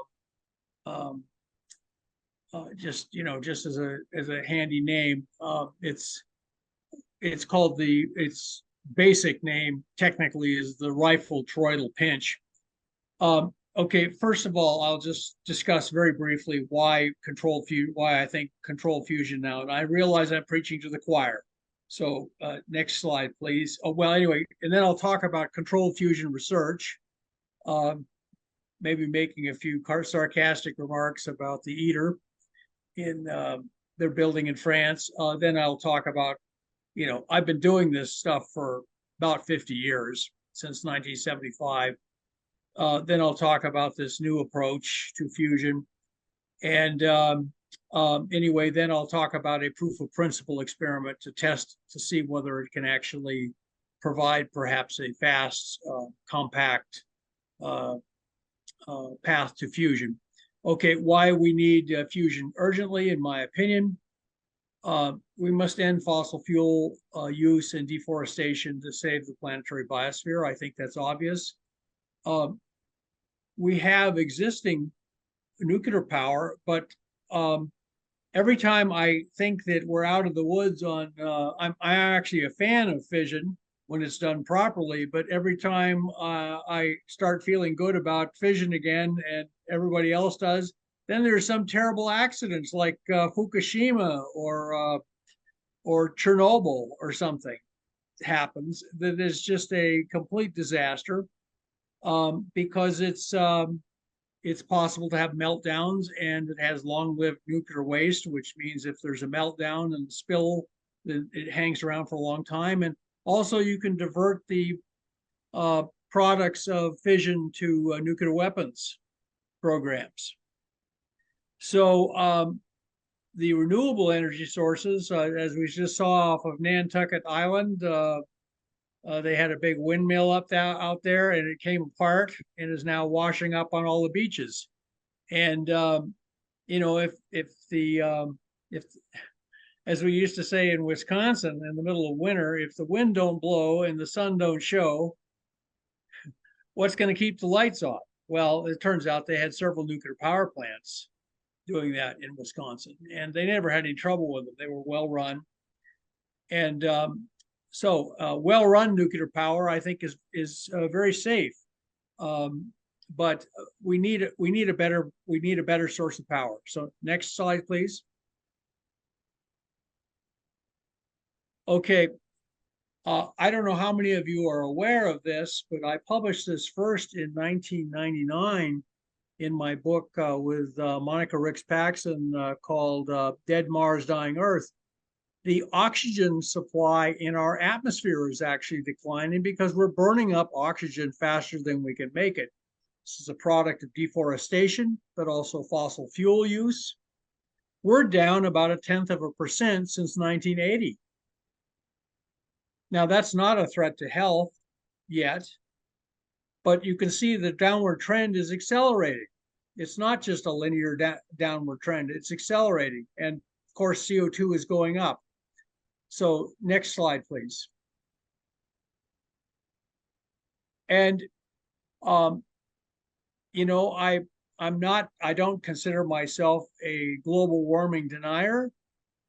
I know that climate is always changing, but we do seem to be having extraordinary heat waves now hitting all parts of the world. So we're talking about the statistical excursions from a general warming trend, which are killing people. In Dubai, they say it's 140 degrees Fahrenheit. That kills people out on the sidewalk. That's in the cities of Dubai. It's 140 degrees. And so, and I live in Oregon. We have a big fire going because it's just too hot. And the forests of Oregon will burn up if these kinds of trends continue. So next slide. An interim solution, the French have perfected nuclear fission power. I have to salute them for this. So they get 80% of their power, electric power now from nuclear fission. In fact, they're exporting it to Germany because Germany shut down a lot of its nuclear power plants under pressure from the Greens. So what they're doing is they're just buying nuclear electricity from the French. The other interim solution is to use a lot of hydrogen-rich natural gas because it gets most of its energy from burning the hydrogen. It's basically methane, so it's H2 CH4. So it forms basically water vapor and very little carbon dioxide. So I think that these are certainly things, switching to natural gas and building a lot of nuclear fission power plants, which we already know how to build and just buy them from the French, would slow the growth of greenhouse gases. And also we need to stop deforestation in the tropics, especially the Amazon. So next thing.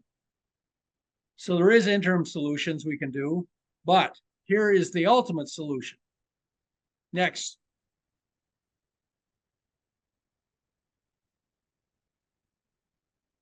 Is fusion, this star power. I mean, the sun rises in the morning, and then when it sets, the evening sky is lit up with all these stars, and all of them get their energy from nuclear fusion. It's what basically lights and heats the universe and makes life possible. So philosophically, that should be the power that we aspire to harness on Earth. Next.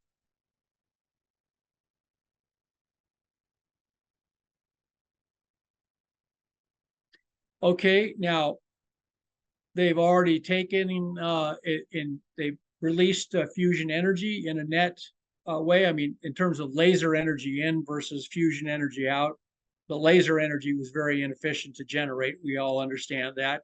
But in terms of the actual sheer laser energy going into the chamber, they got double the fusion energy out, and that was in a pulsed. They were basically compressing pellets with electromagnetic fields, and they got this big pulse of fusion energy. So that's a pulsed method. And then we have the tokamak, which they've run at reactor conditions now all over the world. And it basically has fusion, a magnetized plasma that's in the shape of a torus or a donut. And the magnetic field lines are braided like braided rope. That's successful. It works. It was invented by Andrei Sakharov. So, so we have two methods that basically a pulsed method and what looks like a steady state method that looks like all you need to do is pour money on those and you can get fusion power. Next.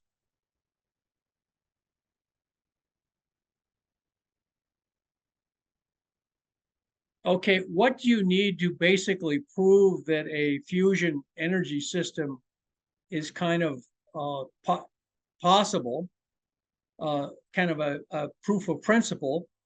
Well, you need to, you can take deuterium, which is, you know, a completely inert gas. It's not radioactive, and it's in every glass of water.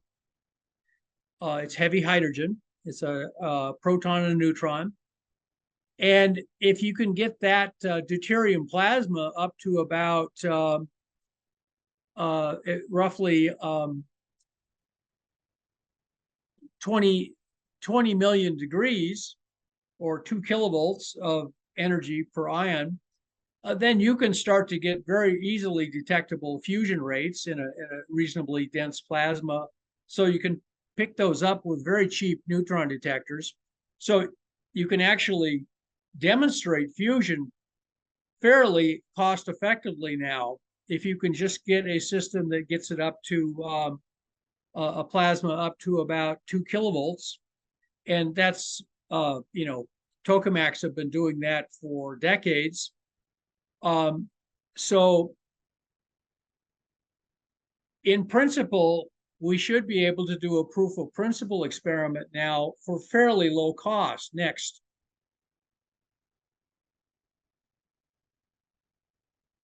Now, I've been doing this stuff for 50 years.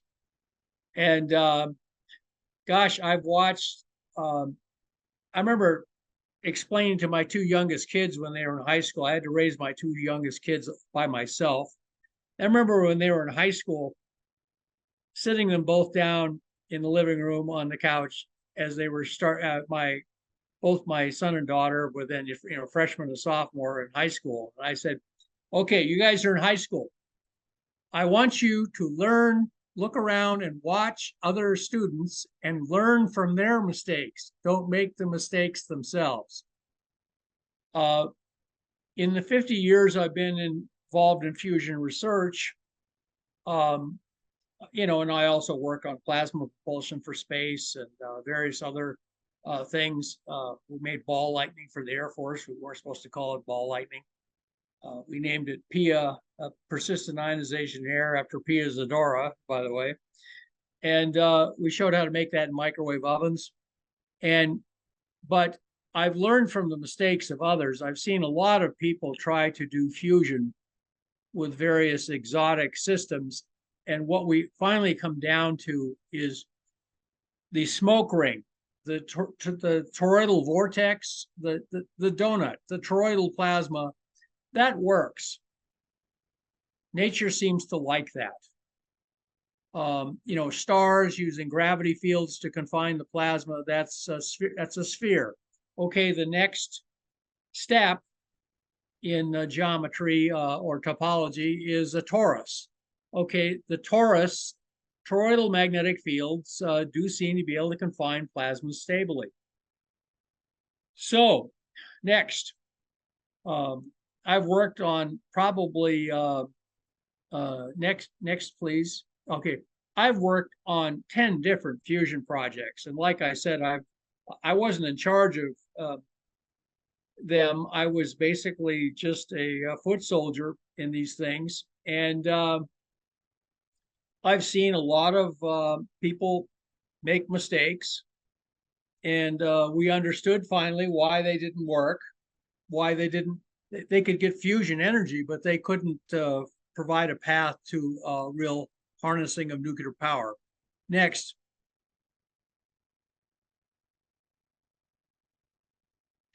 I actually got money from NASA to do a fusion experiment called we called it the CMTX, colliding microtorus. We blew 2 plasma smoke rings and had them collide, and as it turns out, they were spinning, so they collided and got really hot and stuck together. And that became the basis for the Helion Corporation approach, and also TAE in California. So there's $1 billion companies, and that they can trace that back. Actually, I was repeating an experiment by a fellow named Dan Wells, and showed that it worked. And I basically, his work had been abandoned, and I managed to revive it with NASA money. And then these other people took and ran with it. And if you ask people at TAE or Helion about my work, the CMTX, they'll say, Brandenburg who? That's okay. Anyway, we all understand. There's a little bit of Hollywood aspect of this fusion thing now. Next, please.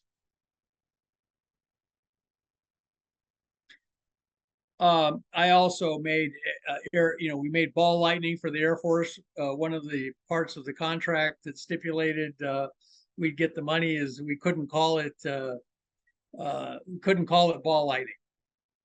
But anyway, we made it in microwave ovens, and then I also developed a plasma thruster for space called the MET thruster that's actually flown in space now. So I've been pretty lucky in the plasma projects I've actually been in charge of. They've gotten good results, and I believe I have a good idea, a better mousetrap. Next.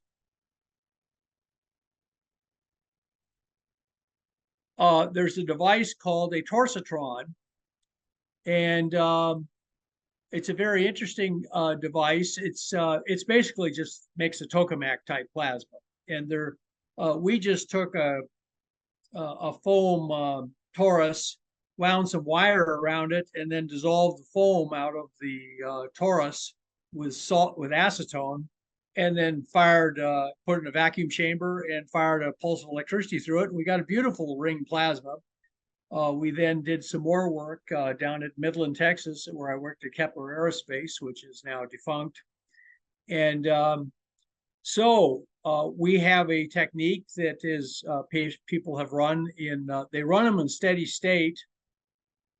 They're one of these devices you can turn on, and it confines plasma in a donut shape, and you can just leave it on all day. But the plasmas are pretty light. But if you can actually run it in a pulsed thing with high density, and I came up with a great idea. Next, please. Why use the wires to guide the electricity when you can actually, since it's a pulse system, in a pulse system, currents flow on the surfaces of the, in fact, we skipped one, back one.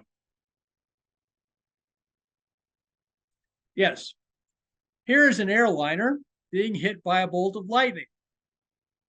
This is a fairly common occurrence, especially at some airports like Dallas-Fort Worth in the summer. And it's a harmless occurrence because the lightning bolt is a fast pulse of electricity, and it rides right on the skin of the aluminum airliner and jumps off the other side. It doesn't go through the passengers on the inside. It rides on the surface, and it follows the surface.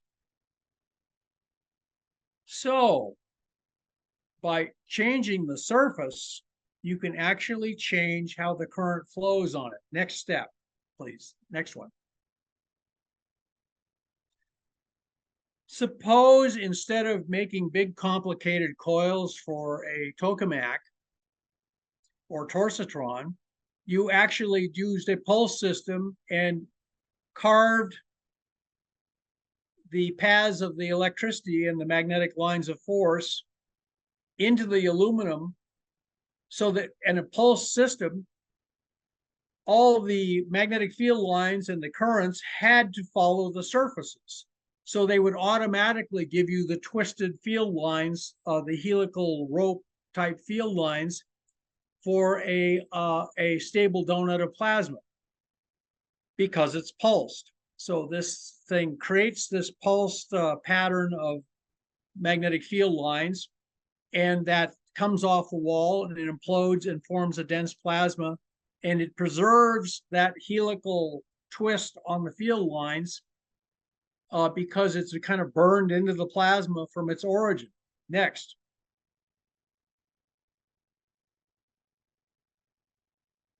So we built a small device using 3D printing, and we hooked it up to a pulse power supply, a fairly weak one, and we didn't bother making it into a vacuum chamber. We just put the thing was small enough we could actually put it inside a vacuum chamber that existed, so that we had some holes punched in it so it would develop a very low pressure gas inside. And then we fired a pulse of electricity through it at a very high amperage. And here's what happened. Next. Here's a view inside. And it looks a little beat up because we'd fired it a couple times and it scorched the inner surface. But we got a nice donut of plasma, widely separated from the walls, that hung around for like 1/10 of a second, stably. Now, this plasma was probably only about a couple tens of thousands of degrees. So it was just kind of hot enough to be ionized. We need to increase that temperature by 1,000-fold to get into the fusion regime. But as you can see, our first proof of principle worked just fine. Next. We call this the rifled toroidal pinch because the inside is rifled. Okay, now I've already shown you what the apparatus looks like, both inside and out. Then, of course, we have to connect that to a pulse power supply. That's kind of the details of that electrical engineering are still being worked out, but it looks like that can be done at fairly low cost. So what I'm proposing is about a $500,000 budget in a 1-year program to demonstrate fusion temperatures with the deuterium plasma. And the goal is to achieve about 20 million degrees Kelvin, 2 kilovolts, which is where deuterium fusion starts occurring, and you'll get about 1 million neutrons per pulse. And basically, the plasma at that point is pretty much what the same kind of plasma is going to be at much higher temperatures. The plasma is fully ionized, and we can just keep going higher and higher by putting more and more power into the plasma. But the first step, just with a $500,000 budget in a 1-year program, would be just to get on the threshold of fusion power, making fusion reactions, and proof of principle, and then we would hope to attract more funding based on that experiment to aggressively pursue a simple, compact fusion device. Tokamaks are fine, except they like to, a tokamak generally occupies a small building, and they have very complicated coils. This is, we can cast this out of just aluminum very simply, or 3D print it. And the pulse power requirements are not that high. People have been doing experiments like this since the early 60s. In fact, at Los Alamos, that was the first thing they did in what's called the theta pinch experiments. They demonstrated they could compress deuterium plasmas with magnetic fields and achieve roughly 2 kilovolt temperatures and start getting neutrons out. That meant that controlled fusion was possible in the lab. So anyway, so I'm throwing that out there to anyone who's listening and happens to have a $500,000 burning a hole in their pocket. And the goal is to get us down the road to real fusion power. I want you to know that the ITER program that they're building, this enormous tokamak in France, and that thing has turned into what I call, you all remember the spruce goose of Howard Hughes. It flew only once. It was a marvel of engineering, but you know, by the time it flew, the war was over because he was such a perfectionist. And it never really got out of ground effect. We never really, the ITER is the spruce goose of the fusion program. It's basically, you know, a laser pointer dot that cats chase. It's a thing that people can say, oh, we're doing something about fusion, when the system is a monstrosity, and they're John, 10 years away from even turning it on. Yes, I'm sorry. You have you've got two slides. Grinding axes. Yes. No, you've got two. Oh, okay. I wasn't sure if you remembered because it looked like it sounded like you were closing things up, but you do have a couple okay. left. Well, I'm just saying, I think it is possible with an aggressively funded program. Here it shows the different milestones in parameter space. One is the fusion product, basically pressure times time, pulse time, and the other is temperature. They've already achieved, ultimately, you know, of course, we'd like to show you could burn deuterium and tritium, but that makes a lot of neutrons and has a lot of, you have to boil water and turn turbines. We would like eventually to get D-helium-3 burning, and they've already achieved in tokamaks the temperatures necessary to burn helium-3 and deuterium. And of course, helium-3 is found in abundance on the moon. So I think an aggressively funded program could demonstrate fusion power in 5 years. Now, that might upset a bunch of apple carts. I understand that. But the trend of global warming and decline in oxygen supply, I believe, will create a crisis situation in the next few years and make this possible to overwhelm the fossil fuel lobby who wants to go slow on all of this. Anyway, next one, final slide. Controlled fusion power is a reality now after the experiments at Livermore. We're drawing on 80 years of research. We know what the mistakes are that people made, and we've basically learned from them. The basic thing that works is a nice donut of plasma. There's probably other things that can work too if once we figure out what we're doing better. But right now, the thing that works best is a donut.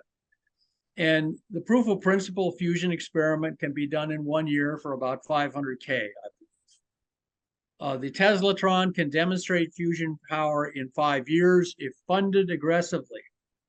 And I say, let's get it done. If nothing else, it will give people hope for the future.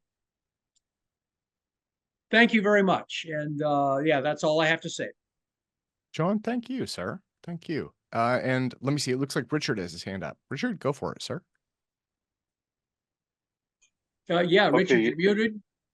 Yeah. I want to say that, you know, the realistic, most awesome goal would be if we could build a system into appliances, you know, so that they're a closed loop functioning system, right? Yeah.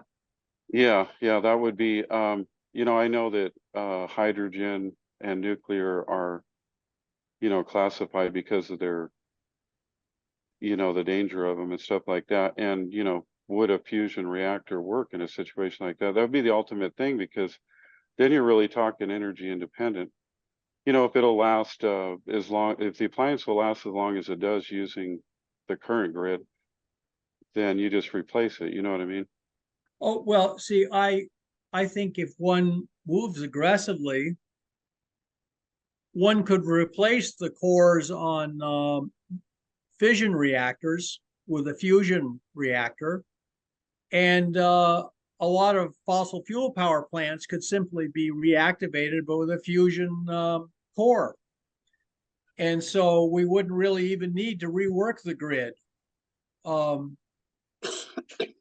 But, you know, but you must also understand that the fossil fuel industry is one of the most powerful and well-moneyed industries on this planet. For some countries, it is the lifeblood of their nation, is to be able to sell petroleum. And they don't want to go out of business.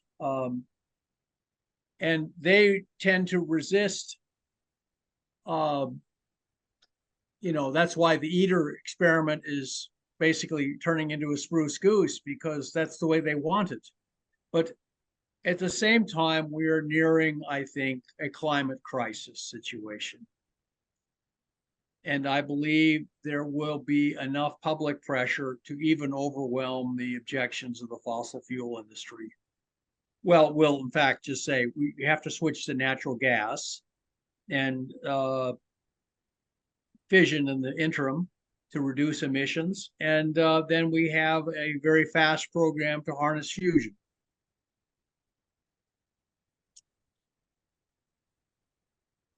So basically, there would be a dislike in the apple cart, like you were saying. Well, unfortunately, it will upset apple carts, yes. Yeah. Well, if And it's okay, let me go to Jared next. Jared had his hand up. yeah, Jared. And I'm going to use the restroom, so I'll be right back.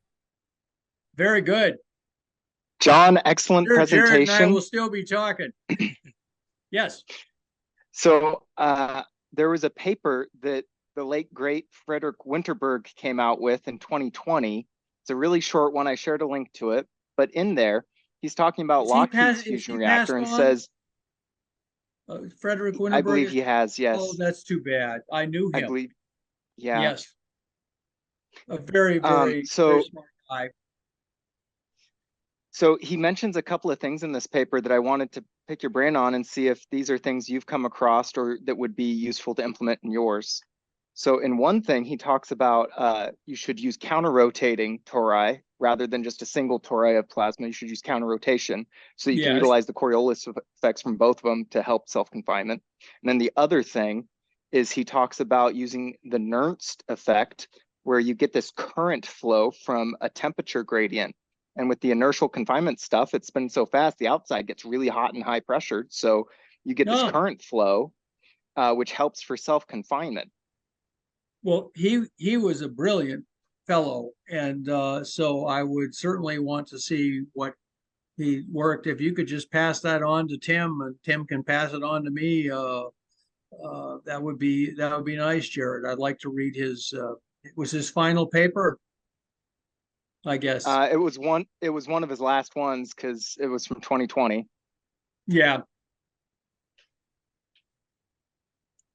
So yeah, he discovered how to build a hydrogen bomb and decided to go to conferences and present that. And boy, talk about trying to upset an apple cart, you know. And the apples all fell on him. Unfortunately, they basically told him he couldn't present. And you know, and if you knew his personality, he was a pretty tough character, so he kept trying to present anyway. I remember my boss arguing with him, who was his friend. He was my thesis advisor, but he was arguing with Frederick Winterberg and said, Frederick, we already know how to build hydrogen bombs. Why don't you try and build a fusion reactor that we can light, you know, run our irons on and our air conditioners. And you know, that was my thesis advisor's response to him. And Friedwart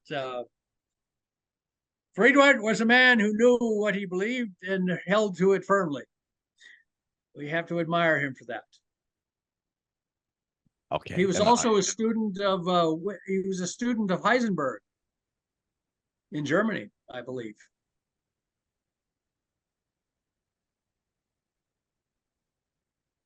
Yeah. Well, John, thank you. And Jared, thank you. And let me see. Thank you so much thank you all for the opportunity to present. Oh, absolutely. And I'm not sure if anybody else has a presentation or not.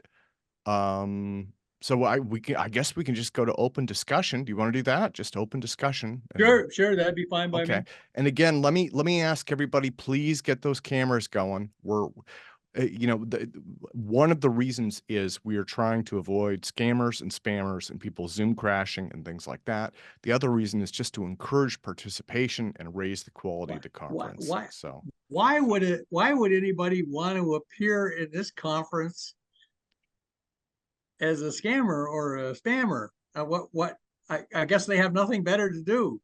People pass around Zoom links. Links. Yeah, it's just, Zoom's been around for a while. And so you've got all sorts of little things. Like the other one is the fireflies and the other note takers. Oh my God, those things are like swarms. Before. Remember when it happened? Can I present something, if you don't mind? Yeah, Abby, you're getting a lot of grain on your camera. Do you have a PowerPoint or something? Yes, I do. Yeah, put it on up. Very good. Sir.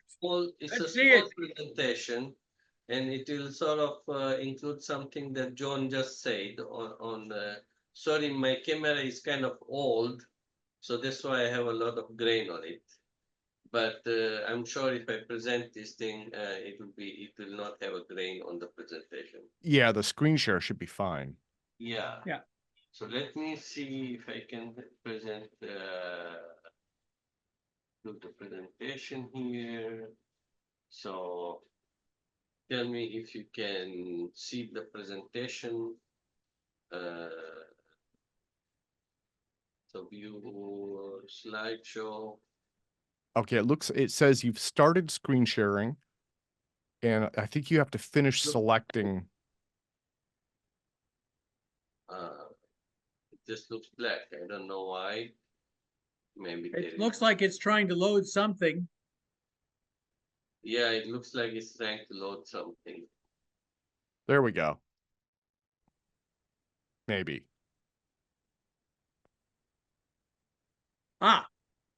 Okay, it looks like it's just a white screen. Yeah, I know. They escape. Yeah, Jay mentioned in chat. Jay mentioned the fireflies.ai. That was one of them, and there's another one as well. The problem isn't having one of them, and it's not just this. It's not just APEC. It's become pretty ubiquitous in Zoom now. The problem is you join a conference, and then it's one of those things where if people click on a link, they're all automatically subscribed to it, and then next thing you know, you have like 10 or 15 of those things in your event. So. Okay, you know what? It looks like, so Abby, it looks like I can see the left hand of a slide, but I can't see the actual slideshow. I'm sharing my whole screen now. Yeah. This looks like the heart of a star. We'll give it another moment, but I think we might have to put the nix on this one if we can't get this thing to come up. Can you guys see my screen at all? Okay, I think part of the issue might be you have a lot of windows open. It says, yeah, well, I do have a lot of windows open. Give me a second. Let me just exit out of this. Okay, it looks like.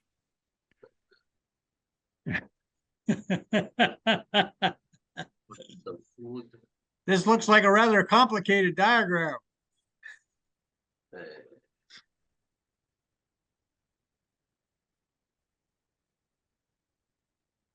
Can't share my slide. I think your system is choking because the browser is soaking up resources. So if you close a whole bunch of tabs, obviously did. not, the Zoom tab, but, close up a bunch of things, it might behave better. Yeah, well, let's give it another minute. If we can't get it going, then we'll probably have to move on.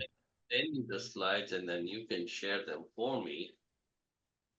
I mean, you can do it that way. Okay, my browser tabs are closing down because I'm exiting out of there. I asked my computer to exit out that, so it's closing the browser tabs. So hopefully, Abby, how about you post these slides in chat and then Tim or I can screen share them up. just That give me works. 1 second. Just give me 1 second. It is an old computer, so please bear with me. All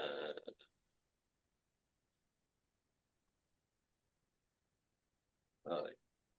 So I'm almost there. Okay, I have no browser tabs open. I should be able to share now without any interference. Okay, yeah, and it looks like it's doing the same thing. Is So yeah, Abby, why don't I stop this and I will. Okay, stop the sharing. yeah, Or turn your camera off temporarily. Let me just send you my slides here on the chat. Then you can share them.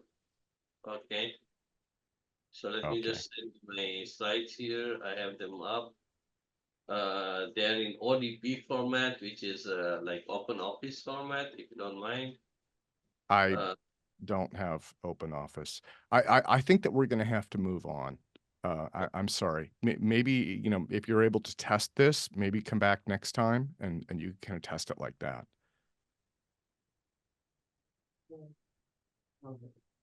Last time to share this, I share some. Share. Okay, you should be able to see this. Okay. Yeah, actually I can see it now. Yes. So I would say go for it. We will cross our fingers. Looks like it's working. All right. So what I want to discuss is everything I'm going to discuss has been discussed before. Basically, there are four things that I want to discuss. One is Bob Lazar's video that talks about two types of gravity. There are it seems to be two types of gravity. Everybody, I think, here knows about Bob Lazar. If you don't know, just Google it on YouTube and you'll find tons of videos of him. I think Jeremy knows a little bit about him. So he came out about 1989 talking about gravitational waves. It's a 4-hour thing. How they're used for propulsion. And basically, yeah. Yes. Hello? There's somebody talking here, so I don't know. Yeah. Anyway, so basically, Bob Lazar said in a recent video that was published, he said there are two types of gravity. One is the gravity P, which is basically the same as Einstein's general relativity. And then there is another type of gravity that is gravity A, which is atomic scale. I might have confused between gravity A and B. And the thing is, he says that this is not taught in schools. And the other thing I want to talk about is the pressures inside the proton that are close to the pressures inside the black hole or a neutron star, which is basically made of neutrons.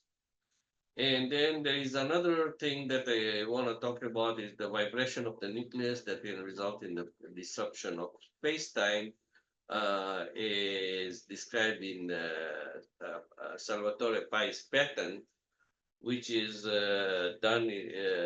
which can be done using a piezoelectric element sandwiched between capacitive plates.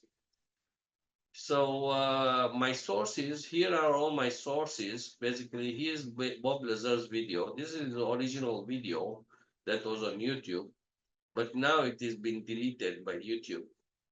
I don't know why. And then this is a new short by the same showing the same video, and you can click on this and find out what it is. And basically, it talks about this gravity ELB. The other video that I want to talk about is this Boyd Bushman, who says you can take 2 north poles of a very strong magnet, and you can push them together, and this creates a deceleration in the way those magnets form. And then there is another video by Edgar Fouché. I mean, these sources are original sources where these experiments are done. And Edgar Fouché, back in 2010 or 1998, 1998-2000, basically came up with this video showing the TR3B, how it operates. Okay, and this has been out there on YouTube, and you can still watch it. And then there is the last video about Salvatore Pais, about his patent file, and he talks about it on Theories of Everything, and you can watch it here. And basically, that is about piezoelectric material, charged piezoelectric material that can cause disruption of space-time or warp field. So I try to tie all this knowledge. I'm an electrical engineer. I have a PhD in electrical engineering, but my expertise in work is integrated circuit design. So I design basically very big circuits inside small chips that go into your cell phones. But my passion or my interest in my life has always been this, but I have not been able to really make money to make this thing happen because my life was disastrous way back because of civil war and all that, where I come from in Africa. Anyway, so one of the things that I recently noticed was this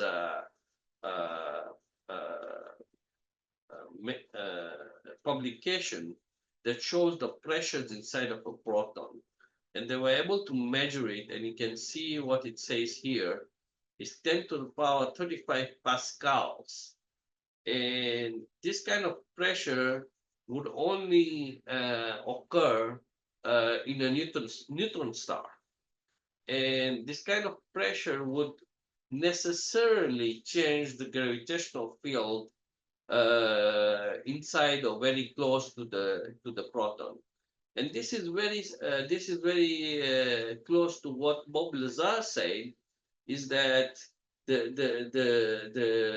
element 115 that he was talking about, that is called moscovium now, which was not yet discovered when he talked about it, is that this element, because it is so heavy and the nucleus is so big, you can have access to these fields that you don't have normally access to in elements that have smaller nuclei.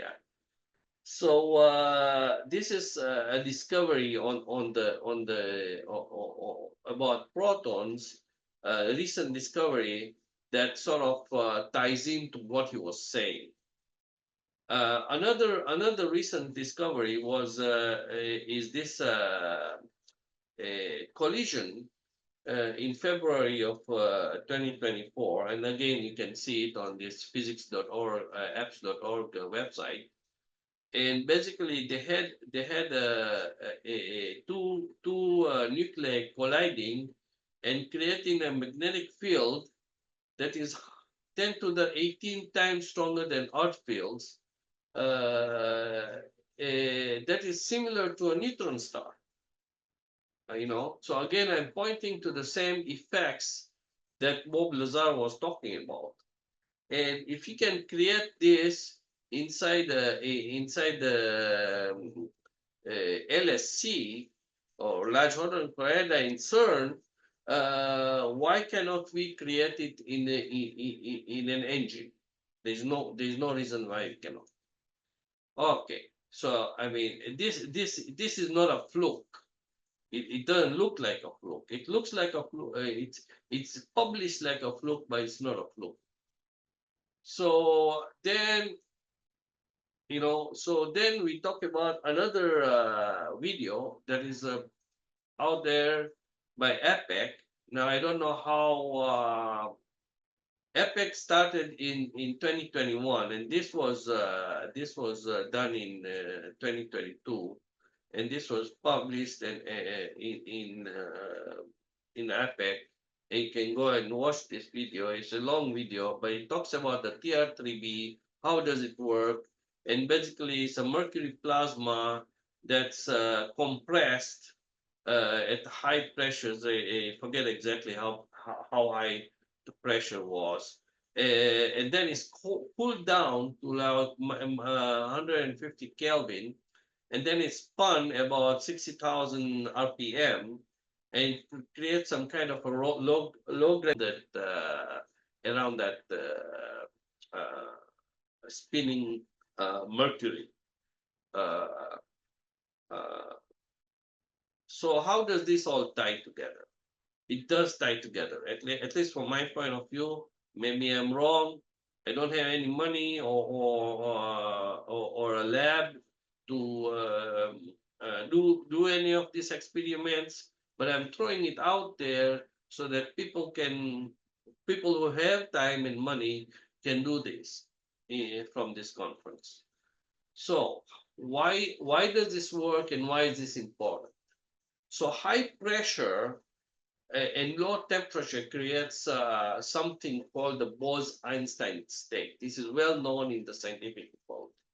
Okay, all LSC accelerator experiments work on accelerating half-spin particles, like atoms, like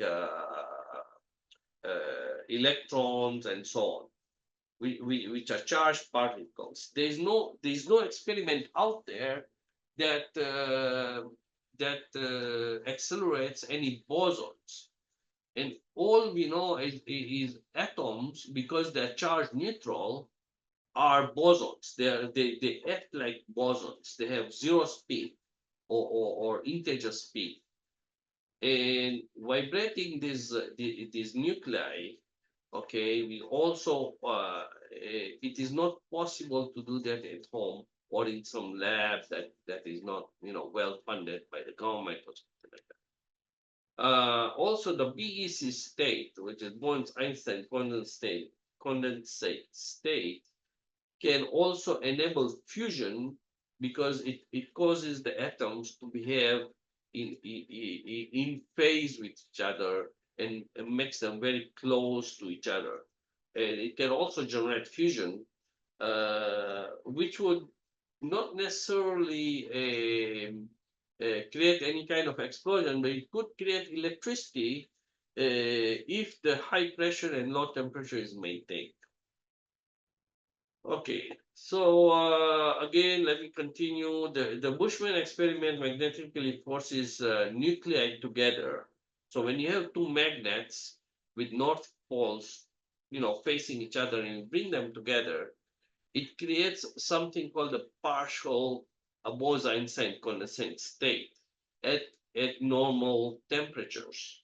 So basically, it forces nuclei together. It creates some pressure on the physical material that cannot see. Okay, antimatter reactions that Bob Lazar talked about creates gamma rays that then vibrate the nuclei of these materials that can be replicated by surface acoustic wave materials like silver nitride. And this is what Pi's effect talks about. So due to this, due to the density of the nucleus being similar to the neutron star, this nuclear phonon vibration creates gravitational waves at gamma ray frequencies, and this would in turn disrupt the permittivity and permeability of space-time that would allow for a warp field or a faster than light travel. So what can we do at home or in the lab at not governmental ability of funding to prove this? So what we can do is we can recreate Bushman's experiment. Now, last time I was here, I was told that Bushman's experiment has already been proven. Somebody put these magnets together and threw them and showed that they accelerate at the accelerations lower than g, which is 9.81 meters per second squared.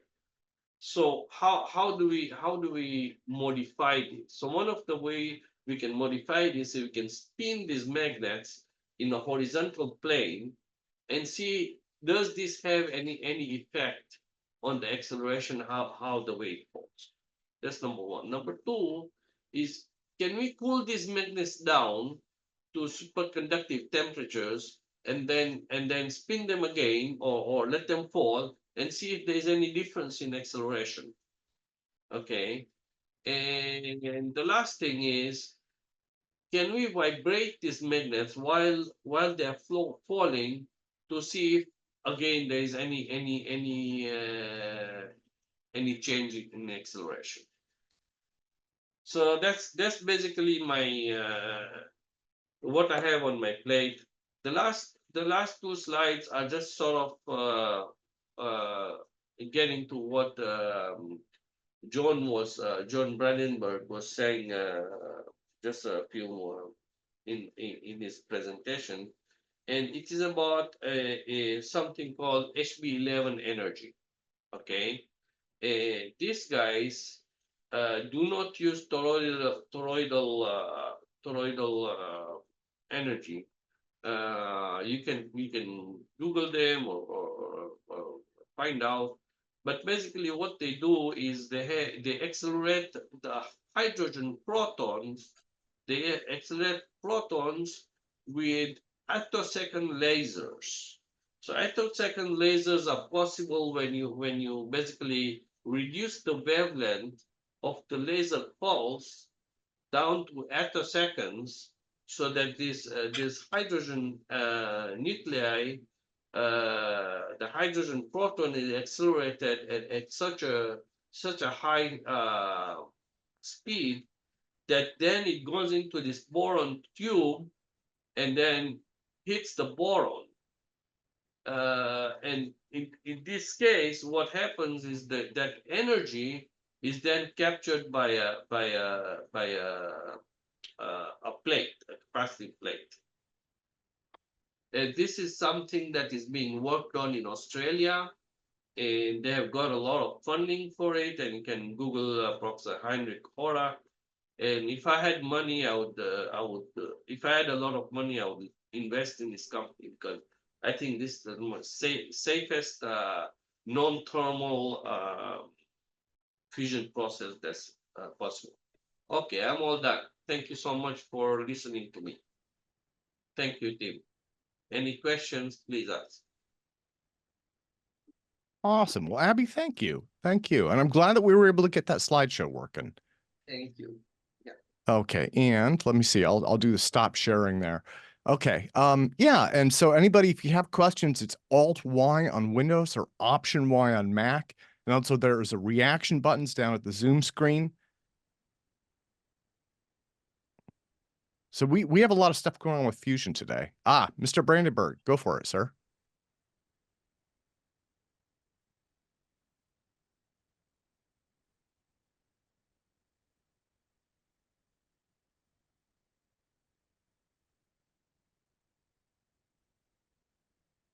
Oops, you're muted still, John.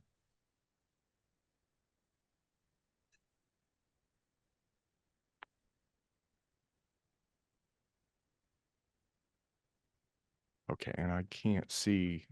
Let me see if I can find John. There he is. Okay. Oh, just made a fine speech. I just say thank you for honorable mention of my work. Like I told my kids, well, there's a lot of different approaches to fusion. Everybody's trying to do it. Everyone recognizes it's inevitable. It's just a horse race, and like I said, like I told my kids in high school, learn from the mistakes of others. Learn what doesn't work when you see them not be successful, and try and improve on what they did. Yeah. Now, John, as a caveat to that, one of the things that I heard recently, this was, and this may not be accurate, but Dr. Eric Davis was doing some work at Aerospace Corporation on fusion rockets. And what I had heard was that after you take in into account the weight of the cooling systems and the fuel and the energy systems and all the things that go into a fusion rocket, that many of them, for many missions, they're not more efficient than chemical rockets. So, I wouldn't be surprised that he came to that conclusion. He's a very smart fellow. yeah. And the problem is that if you're using fusion that releases most of its energy in neutrons, then you basically have to absorb those neutrons. And like a regular nuclear reactor, you end up having to boil water or something and turn turbines to get power from that. That's one reason I'm a big fan of deuterium helium-3 fusion, because it puts out all of its energy in charged particles, basically putting out electricity as a product of the fusion. But yes, it's all, I would think, just like it's easier to build a rocket than it is a internal combustion engine. Rockets are inherently simpler. I would think that if somebody was very clever, they could figure out a way to make a fusion rocket that would be very useful for interplanetary flight. But I have not devoted my time to that. I know Paul Sis, right? The late great Paul Sis, one of the fathers of hypersonic engines.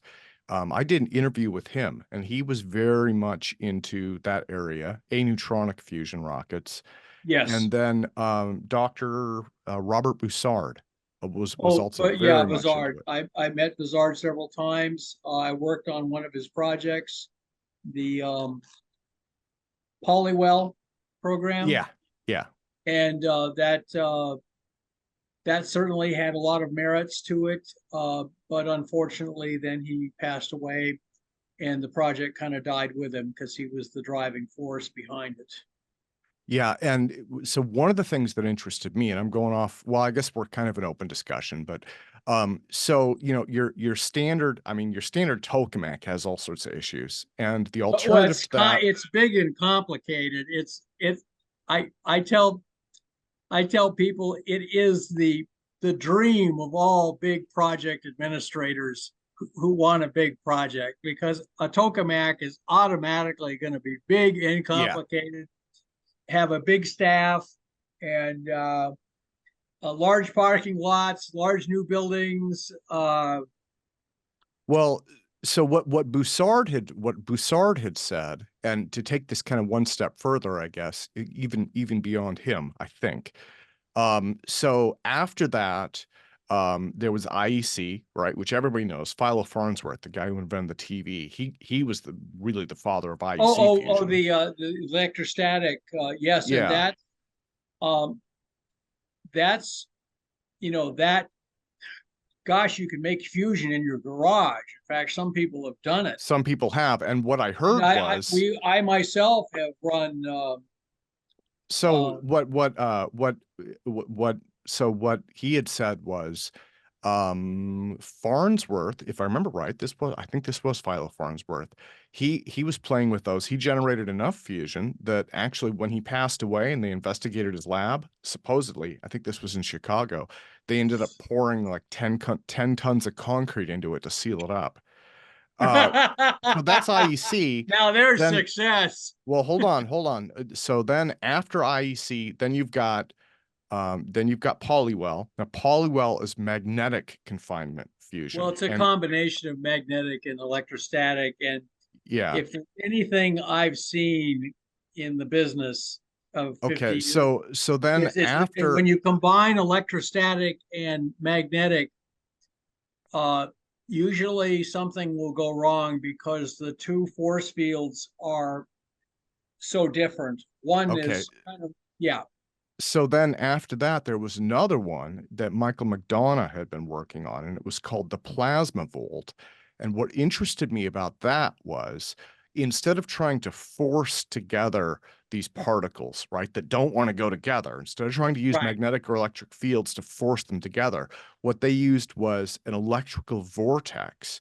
And so they had a ring around the top, a big, like a wire, right, your emitter wire with your fuel in it. And it Yeah. went down to a pin at the bottom. And so you would have these particles come off the wire and they would spin and the vortex itself would self-compress. And that was You can do a interesting. lot of really clever things. Um,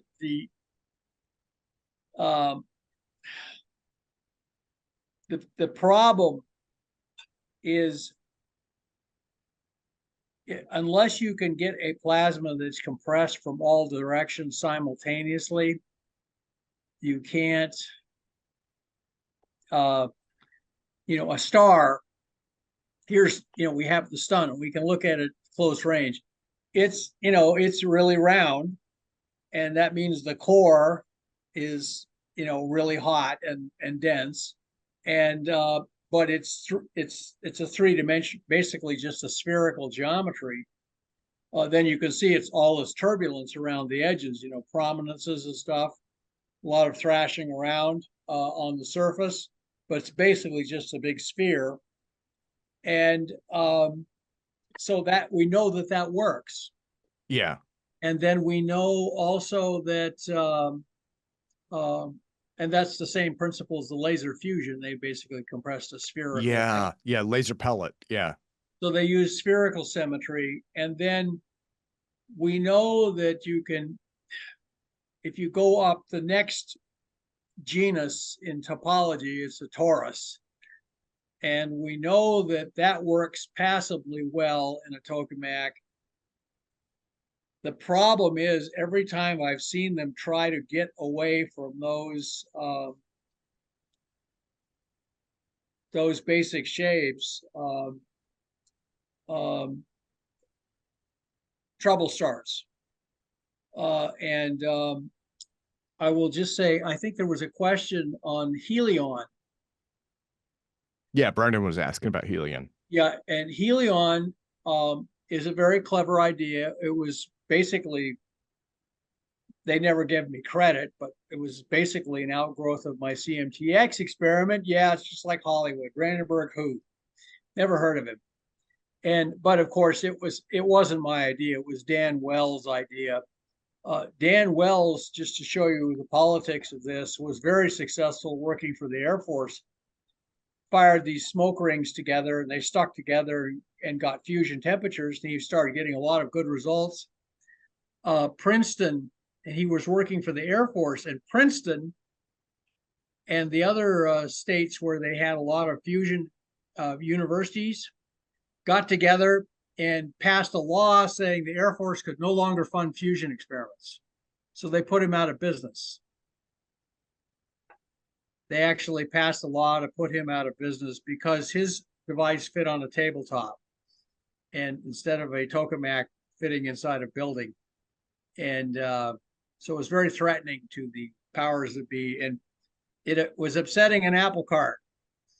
And so I will just say the only problem with the Helion approach and the Dan Wells approach, I like to compare it to a hamburger. You know what a Whataburger looks like? You know, nice cheese Whataburger looks like. Big beef patties and, you know, cheese and everything. Okay. Imagine now a big hamburger that's mostly bun and very little beef. And unfortunately, that's the CMTX. They have a whole room full of equipment, but it only makes a plasma volume that's, you know, about a yard in diameter. Whereas the same amount of equipment makes a big donut of plasma in a tokamak. And so it's like a hamburger that's all bun and no beef. It's like the actual energy producing part of it is very small. And unfortunately, that means that it's a poor path for a fusion reactor because the smaller the fusion area is, the more intensely you have to drive it, and it destroys the walls. The radiation from the fusion destroys the walls of the chamber very quickly. Because everything is so concentrated and focused. So the one of the advantages of the big donut is that it's got a lot of surface area to contain the heat and radiation. And so the radiation dose per unit of area on the walls is actually a lot lower than it is in the Helion or the TAE. So I'm very proud of the fact that TAE and Helion took the idea that I had revived and turned it into big experiments. But I think it's going to require a lot of very, very hard engineering to make it into a power plant. Whereas the tokamak, for all of its faults, is big and complicated, and it's, you know, but so is a diesel engine, you know. Yeah. Well, let me, you know, so a diesel HFK engine is has big his and hand up. complicated, but it runs really well, and a tokamak is the same way. Thing is, you can't make a diesel small, you know. I've never heard of anyone trying to make a small diesel engine running a lawnmower. They just don't do it. Yeah. So Let me, HFK has his hand up. Let me go to him. Yeah. You know, we're an open discussion too. You don't have to raise your hand. Just try and jump in when you can, sir. Well, John, are you aware of LPP Fusion and their Eric Lerner and his? Yes, I'm very aware. Eric Lerner is a brilliant guy, and he's doing basically a plasma focus, what's called a plasma focus idea, and where, you know, you fire. It's a stupid amount of current. Unfortunately, it looks very phallic. Basically, you fire this capacitor bank into this thing that looks like a giant phallus, and the plasma shockwave comes down the phallus and wraps around the end of it, and sits there, and then suddenly kind of explodes and does these pulsations. I didn't make this stuff up. It just happens. We ran a plasma focus experiment, and, you know, quite frankly, it was like a giant organism. And it makes a lot of fusion, but the problem is yeah, don't get us banned. Do not get us banned from YouTube. You're going to get us banned. I'm sorry. Well, I'm no giant electrified phalluses here. No, well, I used, look, I'm trying to choose my words carefully. It was a standing joke that that's what it looked like and that's how it behaved, but it worked. It produced a lot of fusion, but the problem is it didn't look like something that could be made into a power plant. It looked like it was kind of an explosion. And Well, way I actually, understand it- that reminds me of the lingam and yoni from Sanskrit texts. Like a lot of people have been talking about that. We bring up Mahabharata and stuff here, but Oh like yeah, those the are lingam. Yeah, we're talking lingam about and yoni. That well, those are. I mean, sorry to deepen that metaphor. No pun intended. No pun I know. intended. Those are ancient symbols of energetic interactions in the universe. That's right. The energetic interactions. Yes. And what's The male and female fascinating? aspect of energy. What's fascinating is that we recreated this at Livermore Lab, and gosh, it worked like a son of a gun. And but the problem was that it it didn't look like you could scale it into a power plant. It just No, it was an it was not a nice kind of steady flame or even a nice spherical kind of explosion. It was a jet explosion, and it looked like it was going to be very hard to make it into a power plant. It just what they're supposed to be doing. I mean, they have the beryllium electrode now, so that's knocks down the erosion of the electrode enormously. okay. I'm sorry. This is learners' work. Yeah, they're doing beryllium on the end, so that reduces basically crap being blown off the end and causing the electrode to fail. So with beryllium, That was a problem. That was a problem we experienced at Livermore. Right. So with the beryllium, they're able to get to higher energy densities, and then the way that a learner is saying that they're going to make juice off of it is MHD. So you have that's quite reasonable. And Eric Lerner is a brilliant guy. If anybody can make that thing work, it'll be him. And the fact that he's taken advantage of the instability of the of magnetic fields, so that when it's traveling down, the current discharge happens. The instabilities is what allows the fusion to happen of the boron 11 Right. and hydrogen. It's basically a giant instability firing. Right, and taking advantage of it. It's taking advantage. Normally in these things like tokamaks, they try to avoid instabilities. No, here they want it to happen. And it does happen. And, it produces a remarkable amount of fusion energy. But I never saw a design to turn it into a power plant, unfortunately. Take a look at LPP fusion, with the current state of the art, because Okay, I will certainly look at that. Yeah, lppfusion.com. LPP, very good. Yeah. Or just look for Lawrenceville plasma physics, which is the old Lawrenceville plasma physics. Yeah. I'm beryllium. Yeah, that's a good one. It took forever for him to get the part machine, and I think he had to go and get it done either in China or Taiwan. Well, it's unfortunately beryllium is quite toxic. Nasty stuff. It is. It's and brittle. Yeah, it's a very difficult material to work with. And normally, if you're going to see a lot of beryllium being used, it's in a nuclear weapon. That's the only place I've heard of the expertise for machining it, and it's pretty crazy. Well, they use beryllium in inertial gyros, though. Also. Oh, I was not aware of that. And they're machined to micro-inch tolerances. Oh, I know. They got those gyros to work absolutely, better than laser gyros at this point. Laser gyros is just cheaper. Well, I worked 7 years at Draper Lab, or MIT Instrumentation Lab. God bless you, sir. Good that's job. What we made. Helped us Minuteman win the missile Cold system. War. Yeah. Remember the Cold War? Remember Cherry Coke? Still going on. Yeah, which one? The new one or the old one? Well, the human race,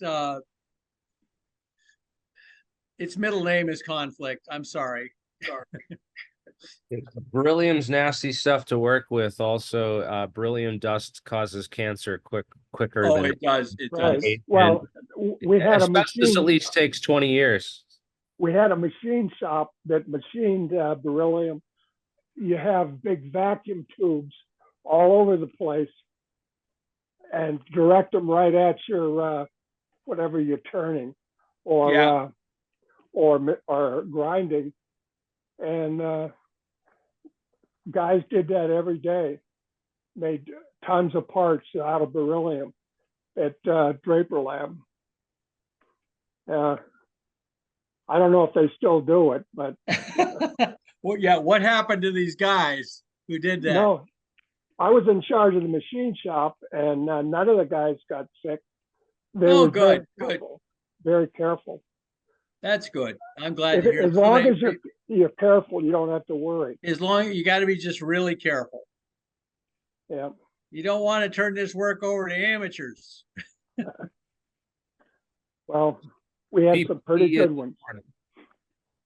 Yeah, PPE, personal protective equipment, is very important. It can't be any worse than machining plutonium. I mean, Well, that's different. that's different. Beryllium isn't radioactive. No, it's not pyrophoric either. You know, plutonium is not only radioactive, it will ignite like magnesium if you don't treat it right. And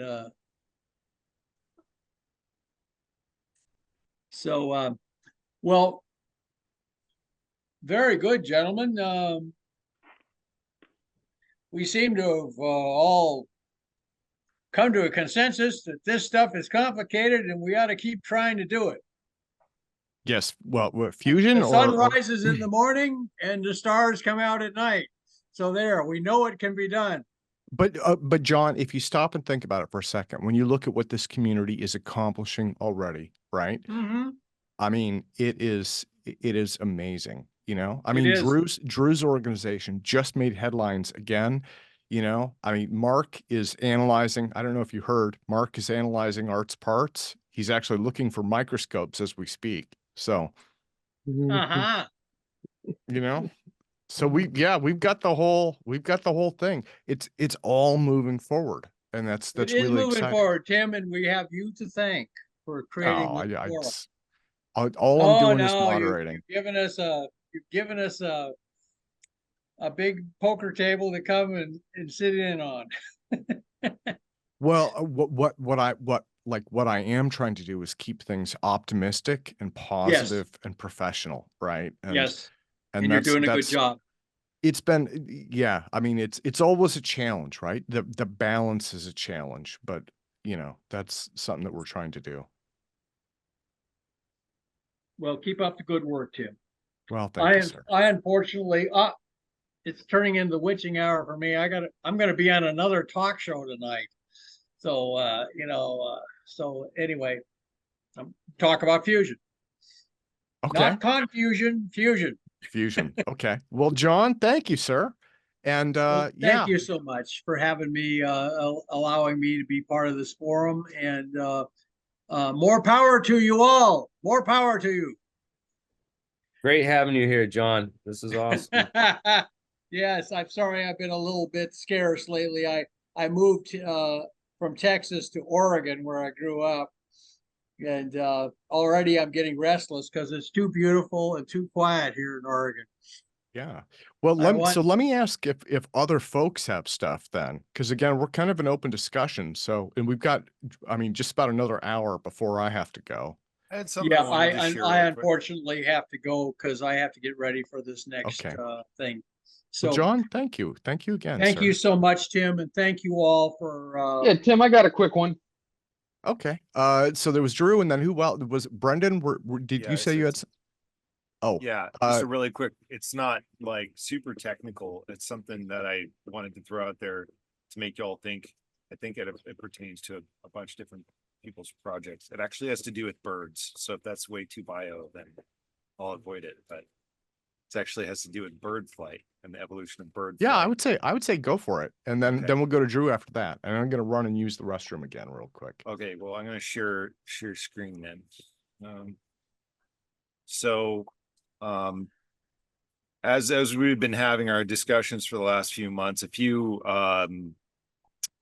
different presentations have made me think about this video I saw years ago, and I thankfully just finally found it again. And this is basically, it's called What Use is a Half Wing? And there's a big debate in paleontology about did flight evolve from the bottom up or top down? In other words, like, did it come from gliding animals that had, more like membranous flaps that they used to glide down from the top of the trees, or did it start from claws and sort of make its way up? The thing is, we have flightless birds that have shorter wings, and we also have dinosaurs that had sort of like an arm that also contains some wing-like features. So as it turns out, the evolution of flight is very odd in the sense that these appendages we call wings may have evolved from the propensity to actually run up vertically up trees. Please. So without further ado, I just wanted to run this really quick. This is an experiment where they're exposing this flightless species of bird to almost vertical tree trunk and seeing what happens in slow motion. Wings together to travel up ramps of different angles. So here's our little experimental animal here. Together. My friend Julia Clark, an expert on the evolutionary origin of birds, joined us on our experiment. Part of their weight out. The first angle is not steep. Sort of like it's wild. Right. This is not a trained animal. This is not a trained animal. That was easy. Just walked, no problem, nonchalant. Yep. No wing necessary. Next, we try a sharper angle. Okay, so this is much steeper than before. It is. Let's see what happens. There we go. You're not sure what you see because it's so fast. And until you see it in slow motion, you don't know how beautiful it actually is. So you would think This that the time, bird is pushing the bird against used its the wings air as it with ran. its wings. Actually, Every time it felt like it was offsetting falling its backwards, it used its wings, own weight, not to pull it up. And this is what we discovered. It wasn't to lift it up and take it like a bird flying straight up to this this refuge. It was using its basically wings using to its pull offsetting it gravity and its own inertia forward to onto pull this tighter to the log. surface to try to climb, which is And now, crazy. a really steep ascent. That is going to be a challenge, right? So this is now nearly vertical. This is vertical, standing tall, vertical like any tree. Right. Let's see what the animal can do to negotiate this. It can fly, but it's still using its legs. Still using its legs. It climbed with its legs, using its wings to pull it towards the tree, but not to fly it up this. Yeah. Pretty cool. This has turned out to be not just representative of the bird we looked at, but every flight-capable bird that we've looked at in the 15 years since. Dozens and dozens of birds. I have also observed the same behavior in the wild. And I have even seen young birds use their wings to assist their hind limbs to paddle across a body of water. So if you see how, we typically think that the bird's wings go like this, up and down, but actually what they're doing is more like curving into the surface and curving back. And so in a way, you can imagine them sort of in a circular motion, scooping at the air, scooping actually at gravity in a way. This came up in my mind when with I think Curtis Horn's descriptions, James Woodward's description of how the Mach effect device sort of works, which is that in a sense they're throwing out part of their weight and pulling it back with less inertia. I'm probably butchering at that. Also, Dennis's presentation about the asymmetrical centrifugal force, it's interesting to me that nature finds these ways that we we think we understand, but then we don't really fully get until we look at them with a closer lens, like fast, high-speed cameras, for example. And biomimicry is this process of looking at nature for inspiration for our engineering. So I think we could learn a little bit from birds here. That's about all I wanted to share this time. That was fascinating. Thank you. Thank you. I've got a question. Yeah. This is not the same, but about yeah, birds. I think all over the. What's going to happen when the magnetic field of the Earth flips to the birds?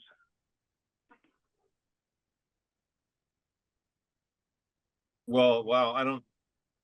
Do they not navigate by magnetic? Some of them field? navigate based on that, although we're not really sure yet how that system really works. I think they've discovered an organ that may operate on those principles, but it's not entirely been shown how exactly that works. And I think it's only certain birds have that, like geese and other migratory fowl. So I'm not sure how that would affect it, but I imagine, chaos for some of them, at least for a bit, until it reorients and they can get their systems working again. That might explain periodic epochal sort of upheavals in populations every few thousand years, because these magnetic flips happen every once in a while.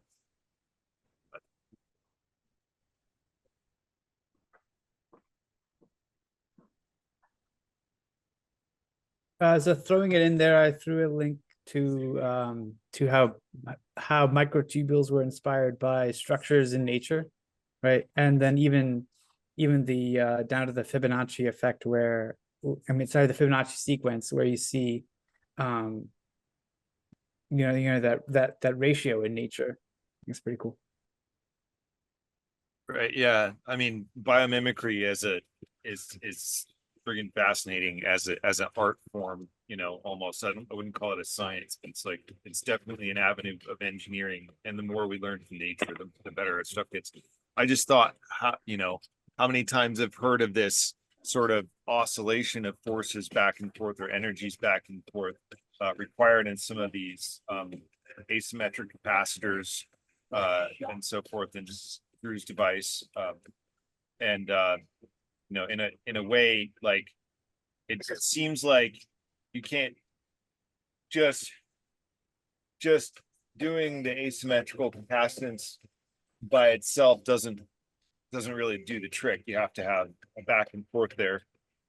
Otherwise, like, in my head, I'm picturing like a guy wearing a steel bucket on his head that's strapped to his body, and a magnet out there trying to pull himself up. It doesn't quite work like that. But maybe by oscillating those forces back and forth, somehow you can sort of, micro pump your way along, like a swinger on a swing set. Well, again, that's the whole idea behind this bootstrap.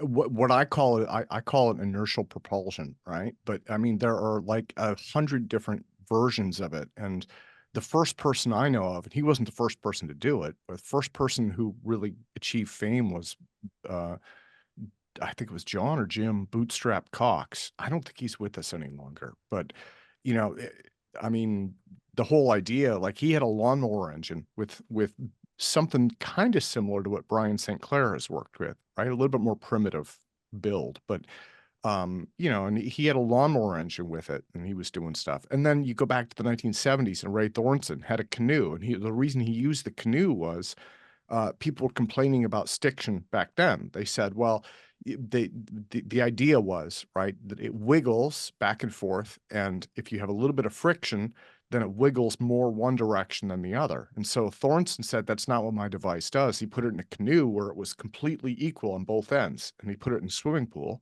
and he got it going. He would do laps around the swimming pool with it. And there's video of that online, right? So that's, I mean, that's my thing about. Now, there are a lot of people who don't buy into that at all. And that's totally cool, right? Everyone has their own things that they buy into or not. But this idea of you can't pull yourself forward through time and space, I mean, the MEG, the Mach effect thruster, is kind of based on that. And, you know, Thornton and inertial propulsion, and so it's really an entire class of devices, you know. Hey, And then you Tim, have did you ever get a chance to, did you ever get that email I sent you on that thruster?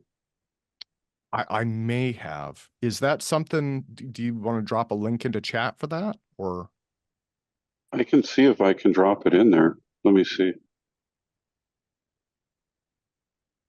I just go to share, right? On here. Yeah, and if is that a video that you could play? You might be able to play that. Yeah, let me see here.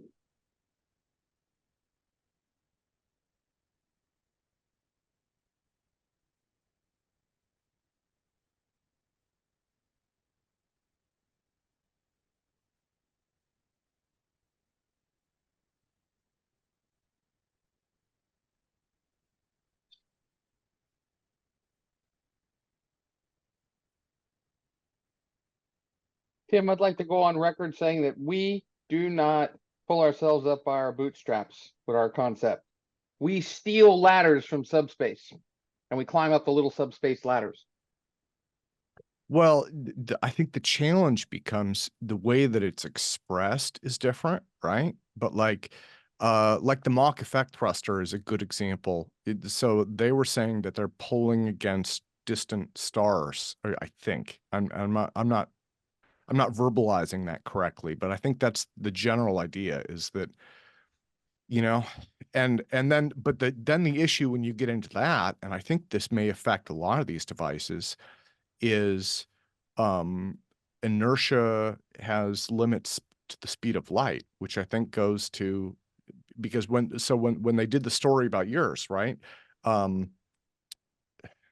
fact, I can't even remember where it's at. I'll have to find it. Let me see if I can find that story. They talked about it. Ah, yes, University of Plymouth professor Mike McCulloch. So quantized inertia, if I remember right, quantized inertia may play a role in that as well. So I don't know. I don't know. I read his stuff from one end to the other. Does I can't get anything out of it. Well, and you know, but I mean, we've had all types of stuff, right? I mean, like, again, Brian St. Clair has like these heavy metal gear systems that are really cool and really well designed, you know. And I still remember Ross Small with his Trojan horse. I don't know if you remember that one or not, where he's like, if I turn this on, it'll break through the wall of my apartment, you know. So Okay. Well, yeah, are we waiting on something, or can I go ahead and start? oh yeah, I would say go for it. Okay. Just want to do a quick lab update on some test results. And as soon as I figure out how to share a screen. Did I share a? I can't tell. Did I succeed in sharing the screen that's got a graph on it? Yes, raw force and voltage for July 20th. Yeah. I don't know when that was. That's probably today. Yes, I don't know. I've been testing them for the last 5 days straight. What I want to do is just kind of walk through these results a little bit.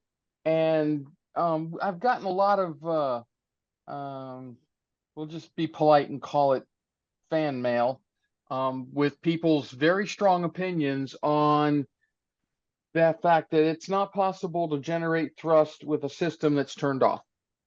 And I would like to differ in opinion with these people and offer some test results to show that you can indeed generate thrust with a system that apparently is turned off.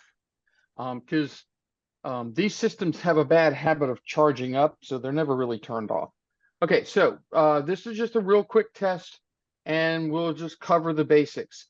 The red lines over here, the applied voltage in kilovolts. This just goes from 0 at the top of the graph down to about negative 9,500 down at the bottom of the graph. So every time you see one of these red lines down here, that's high voltage applied to the system. This thing is a series of capacitor plates. So you're applying high voltage to one side and ground to the other. When the test is complete, the voltage goes back up here. And if this little pink line wasn't there, you would see that the voltage would be running across here during the downtime. Downtime is defined as I've switched off the high voltage supply. It takes about 15 seconds for the giant capacitor inside the little high voltage supply to drain all of the energy through the giga-ohm resistor. And basically, both sides of the capacitor plate are grounded for the most part. That's the off state. Well, we'll start way over here on the far right side of the graph where we're down here at 0, 0. This is the amount of thrust that's actually being generated. It's in millinewtons. So you go up, this is 80 micronewtons, 170 micronewtons, 250, 340, all the way up to somewhere around 800 micronewtons up here somewhere. So start out with the system, which in this particular case, these were fresh plates or close enough. There was no charge in the plates, or at least the meter was set to 0. So when the high voltage, which starts out here at 0 and comes down here, in this particular case, we were operating at 7,500 volts. This is high voltage on, thrust comes up from 0 all the way up to its maximum point, which was, I don't know what that was, maybe 300 micronewtons. Then the power was cut and the thrust dropped off. But as you can see, it didn't actually drop to 0. You think, okay, drift. Okay, it turns out there was no drift in the system. I'm getting very good at identifying drift in this system. And there was no drift at this particular time. So this is not mechanical drift. This is something else, and we'll get to that. Run the tests again. Wait, I don't know. These are like 300 to 400 second intervals. I want to make sure the system gets back into steady state. Turn it back on again. Boom, making move thrust. Turn it off, drops down, but didn't go down to where it was before. Repeat cycle, rinse, dry, and repeat. Boom, boom, boom, boom. Take it up to 9,500 volts. And the difference in the charging, the difference in where it goes up to full thrust and then comes down, goes up to full thrust and then comes down, it starts climbing. And you say, well, what's going on here? The system must be drifting. It turns out that when you really smack these plates, because of the chemistry I happen to be using on these plates, that it's packing up charge in the plates. It's like charging any other capacitor. You can literally put voltage on a capacitor and deposit charge on the plates, in the plates. It's like charging a battery. It's almost like it's somewhere between a supercapacitor and a battery. You can actually pump charge into the chemistry and it stays there trapped by electrostatics. Well, I want to just bring your attention to here, okay? In the off state, at this point in the test, we're 7,000 seconds into this test. I don't know what that is, maybe 2 hours or something. I don't remember. Maybe an hour and a half. You're making, in the off state, the thing is making 340 micronewtons of thrust. Okay, well, that's almost as much as it was making at the very beginning of the test when you had 7,500 volts on the system. So what's the deal?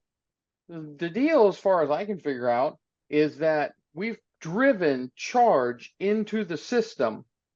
There's so much charge still trapped in the plates, even when you turn the thing off and you let all the free charge drain out and go to wherever it's going to go.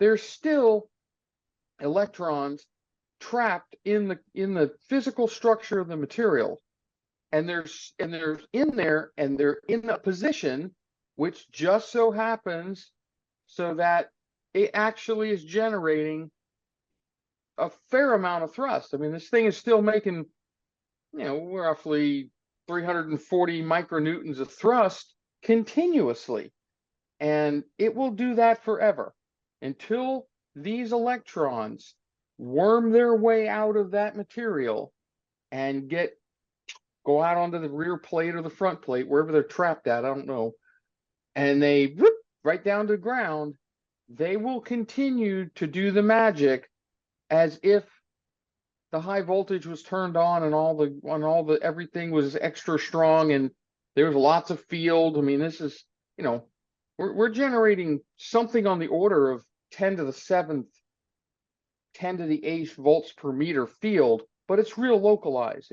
It's this little electron is trapped a couple of microns away from some other ground source, and there's just a stupid amount of field between those 2 points, and it's generating a tiny bit of thrust, and all those little tiny bits of thrust are adding up.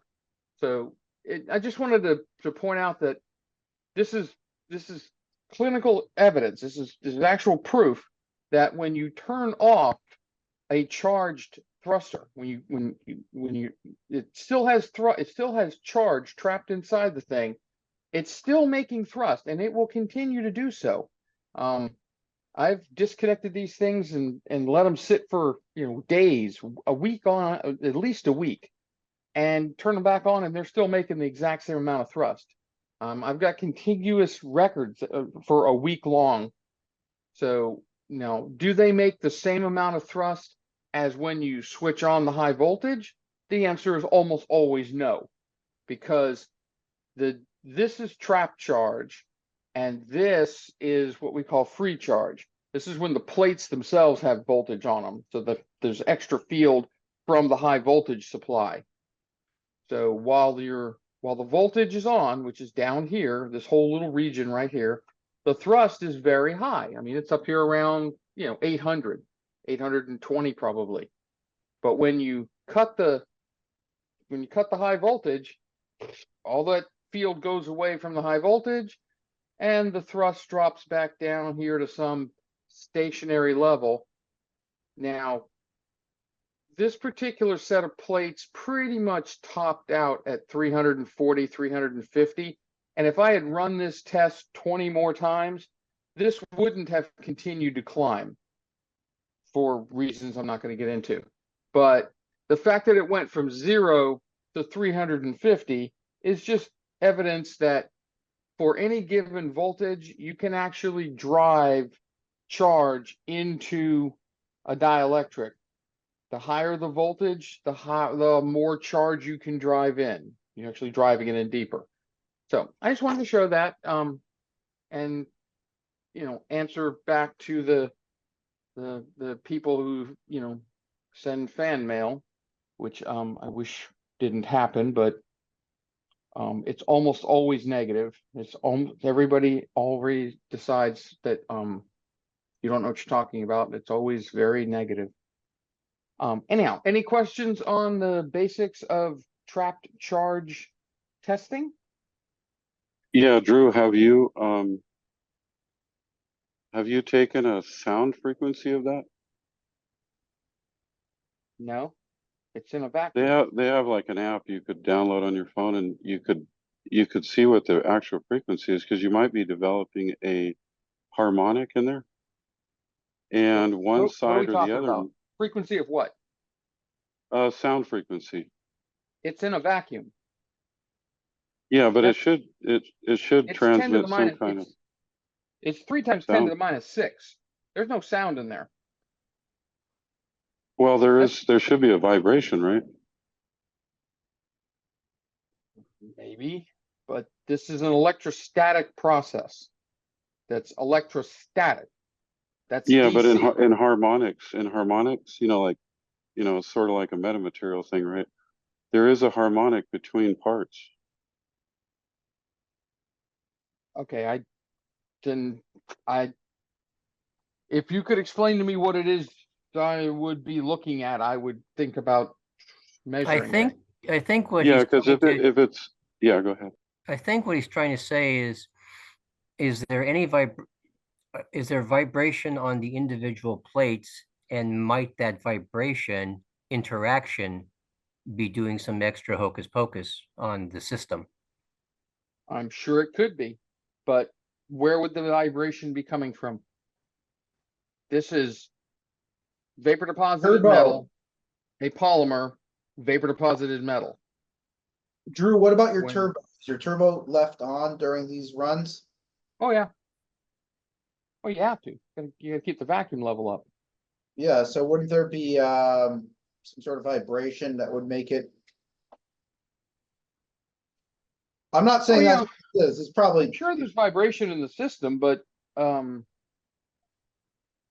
don't understand. Well, do any of the What the- plates act as oscillators? Okay. Yeah, What does because you that still mean? have, What does you that still have, physically mean?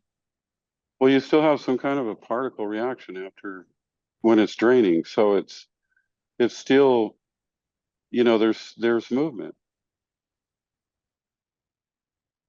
There's movement of what? There's particle movement. There's still a charge. There's still interaction I going agree. on there.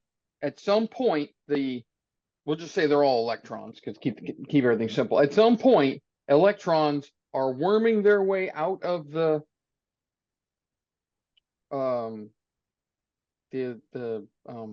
can never remember the name of it when it's the plastic that doesn't let electricity pass through it. Mylar? No, not the name of the plastic, the whole concept. Dielectric. Dielectric, thank you. I literally I do not know why I can never remember that word. It's okay. I didn't even know that word 6 months ago. Well, I think if I can interject, I think the salient point is Drew isn't working on this alone. I mean, Drew has had this reviewed and validated in a theory created by Dr. Charles Bueller, who is the electrostatics physicist at NASA, right? He's the guy. He reminds me daily. So it's, Drew isn't to steal a pun here. Drew isn't doing this in a vacuum. Drew has a team of people that have reviewed it, right? So that's, and they've looked for stuff like, could it be this? Could it be that? Could it be the other thing? So could it be a lot of those things? Yeah, potentially, but not when it's turned off and not for extended periods of time, So that's, I think that is why This data is there's lots more data. I just put this chart together to show the only real important thing here is this is the force that's being made, and notice that it doesn't just shoot straight up and hang out. It actually is charge is actually being driven into the dielectric slowly over the course of 400 seconds or so. This is about 400 seconds across here.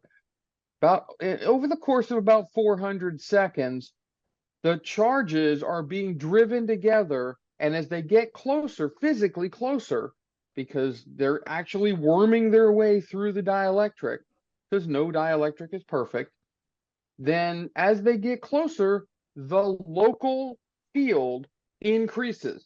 The overall field on this system, and by overall I mean classic capacitor theory, plate separation, is about 2 × 10⁸ volts per meter. That's the overall plate theory number, and it's just a guess, really. I don't know if it's 1.96 mils or 2.02 mils. In general, it's about 10⁸, about 2 × 10⁸ volts per meter. But the local, these little this little patch of electrons and this little patch of ground over here, that could be 10 to the 9th, 10 to the 10th, 10 to the 4th. I don't know what it is, but it goes up as time goes on, which means that charge is digging its way into the dielectric.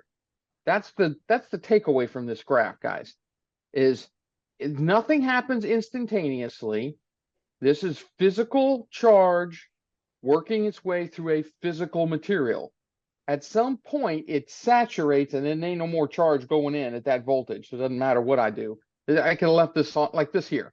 You got all the way up there, and then it just hung out, and it would just hang out forever. The only thing that happens during this hangout period is you're just packing more charge in for when you turn this thing off. So notice it packed in more charge, and then boop, turn off the power, and it goes down here And like at this one, this one's even better. See, it turned off and then it just kind of hung out. And my guess is, see how this is slowly going up? I think it's electrons coming in, because the Earth is supplying whatever the mirror charge is asking for. The Earth is going to supply it, whether it's positive or negative. I think this is slowly, because there's not a whole lot of force on them. This is electrons coming up from ground, or electrons going down to ground. I don't know which of the two. But either way, this is very small. This is only like 10 or 20, 10, 20, 30 micronewtons ever. It doesn't go up hundreds of micronewtons. So the whole point of this graph, and the whole point of me just even talking about this tonight, is this is free charge. This is bound charge plus free charge. That's what this massive magic is up here. Then you take away the voltage on the plates, boom, and you're right back down to trapped charge. I've got plenty of these tests. He says without any evidence, so give me a second and I'll find one. Hang on a second. Yeah, and just to let you know, Drew, we've got just about 15 minutes left here. Real similar test, guys. Okay, started at 0, ran the test, about 400 seconds worth of power on, down here. And this particular case was early in the day or something. I don't remember when it was. But it completely drained off. It went back to 0. In this particular case, it did not trap any more charge in the system for whatever reason. But the next time I ran the test right after that, probably 10 minutes later, and it trapped about 40 in the system. Ran it again and it trapped about 50 in the system. And then I did this another 20 or 30 times. So stuff like this is real. This is real data, and I can judge my chemistries by this. And this is not what I was aiming for. It's just an interesting little pleasant surprise. That's what I was aiming for. Put energy in, get out thrust, turn it off, boop, all the way back down to 0. Life is good. So that's what I wanted to show. Any other questions? Yeah, did you do a discharge rate? Where you would allow it to escape? Yes, that has been done in the past. Curiously enough, it's always about 5 volts on the plates. So you beep across the plates and it sees about 5 volts DC, and then it goes, it's an instantaneous 5 volts, and then the electrons are, the charge is gone. Then you wait about 2 minutes and you put the voltmeter back on the plates and it's about 5 volts again. And then boop, it's just, boop, it's done. And then you wait about 2 or 3 or 4 or 5 minutes, and the electrons are charge is sneaking out of the dielectric, building up on one of the plates, and you put the voltmeter across it, and boop, it's about 5 volts. Charlie takes that information and does some freaking electrostatic magic that only he understands, and he comes up with some number of coulombs or something, and this makes him happy. It doesn't tell me anything. So, and then awesome. Any other questions? I have one more slide that I want to share and end the night on a happy thought. Okay, if there are no more questions, then I will show a happy slide. I was visited. Okay, come on, it's humor. Spaceman, little alien. Okay, I thought it was fun. Was it terrestrial or extraterrestrial? Well, he was stuffed, but he was hanging out with me all day, so I decided to put him in front of the camera. Was he stuffed because you were giving him? Were you giving him pizza? Actually, he was actually sitting right. He was keeping the the bread bowl company. Because it turns out that my house is too cold to rise the bread correctly, so I had to put the bread out in the hanger, which was 99 degrees today. So the bread rose up really nicely, and the little dude was actually hanging out with the bread bowl. So that's it. That's all I got. Yeah, I dealt with hydrogen static charge, and you can actually put a stethoscope on it, and you can hear the frequency, and you can actually read the frequency with sound, and so there should be a way. Okay. Not sure how there would be any sound being generated. I mean, first of all, the turbo is directly bolted to the chamber, so turbo it'll is swamp the directly bolted signal. to the chamber. The turbo is insanely loud. If you put a stethoscope on the chamber or a screwdriver and just listen to the chamber, all you hear is the turbo. I mean, the thing is freaking, it's a monster. So you're not gonna hear nothing but the turbo. So I don't know what information that would be gleaned. Well, when you turn it off, you said it leaks down. So I'm just thinking you could probably zero in on it, because there's probably a vibration going on there. And I know you're talking about the thickness and stuff like that, but No, there's two things going on. He's got the turbo constantly going to maintain the vacuum. Separate from that is the applied voltage. So the voltage goes on, charge builds up, thrust happens. But when you cut that, the voltage, you have the residue. The turbo is constantly running. So any other signal that would be there gets swamped. You just can't pick it up. There's too much noise. yeah, because if you could pick it up, you could actually create an external frequency, and you'd probably see the same results. And actually, that might be a way to find the frequency. Why am I hunting for this frequency? Well, material can, you could go into a process where you change material and find out you have a lot of thrust. I have changed the material. I've tried hundreds of different materials and chemistries. And I've never listened to them, so I don't know how that would work. So, stencil strength, stuff like that.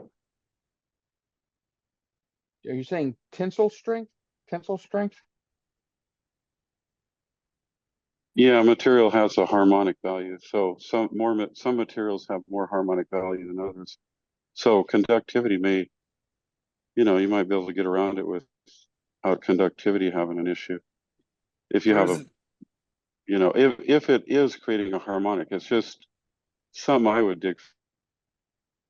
There was an issue that Charles brought up, Charlie Bueller, when he was talking about this, that they're still trying to figure out, which is the hidden momentum. And where's the hidden momentum coming from?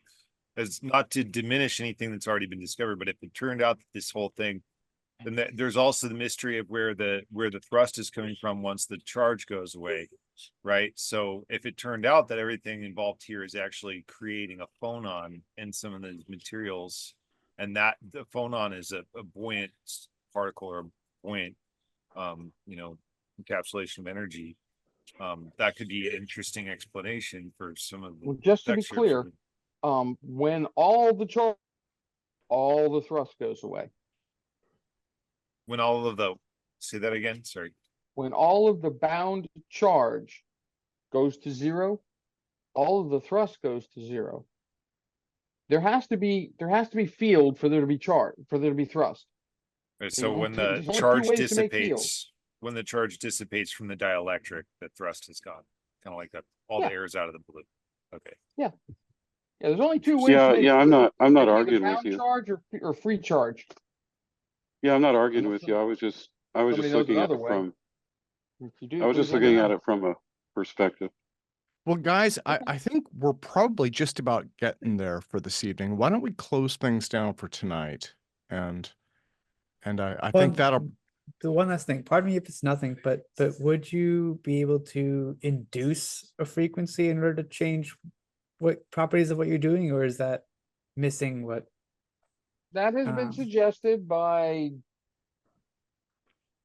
I don't remember who, Jared maybe, that we put ultrasonics in there and we use a piezoelectric thing and buzz it and do some other magic, and I have no idea. It's just another very deep, dark rabbit hole to go down and explore. Because I'm seeing the combination of, you know, phenomena that people use, like the skin effect and all that, to, you know, for example, retain something. So if you could retain that energy in the balloon, then you could extend, I don't know if you could extend those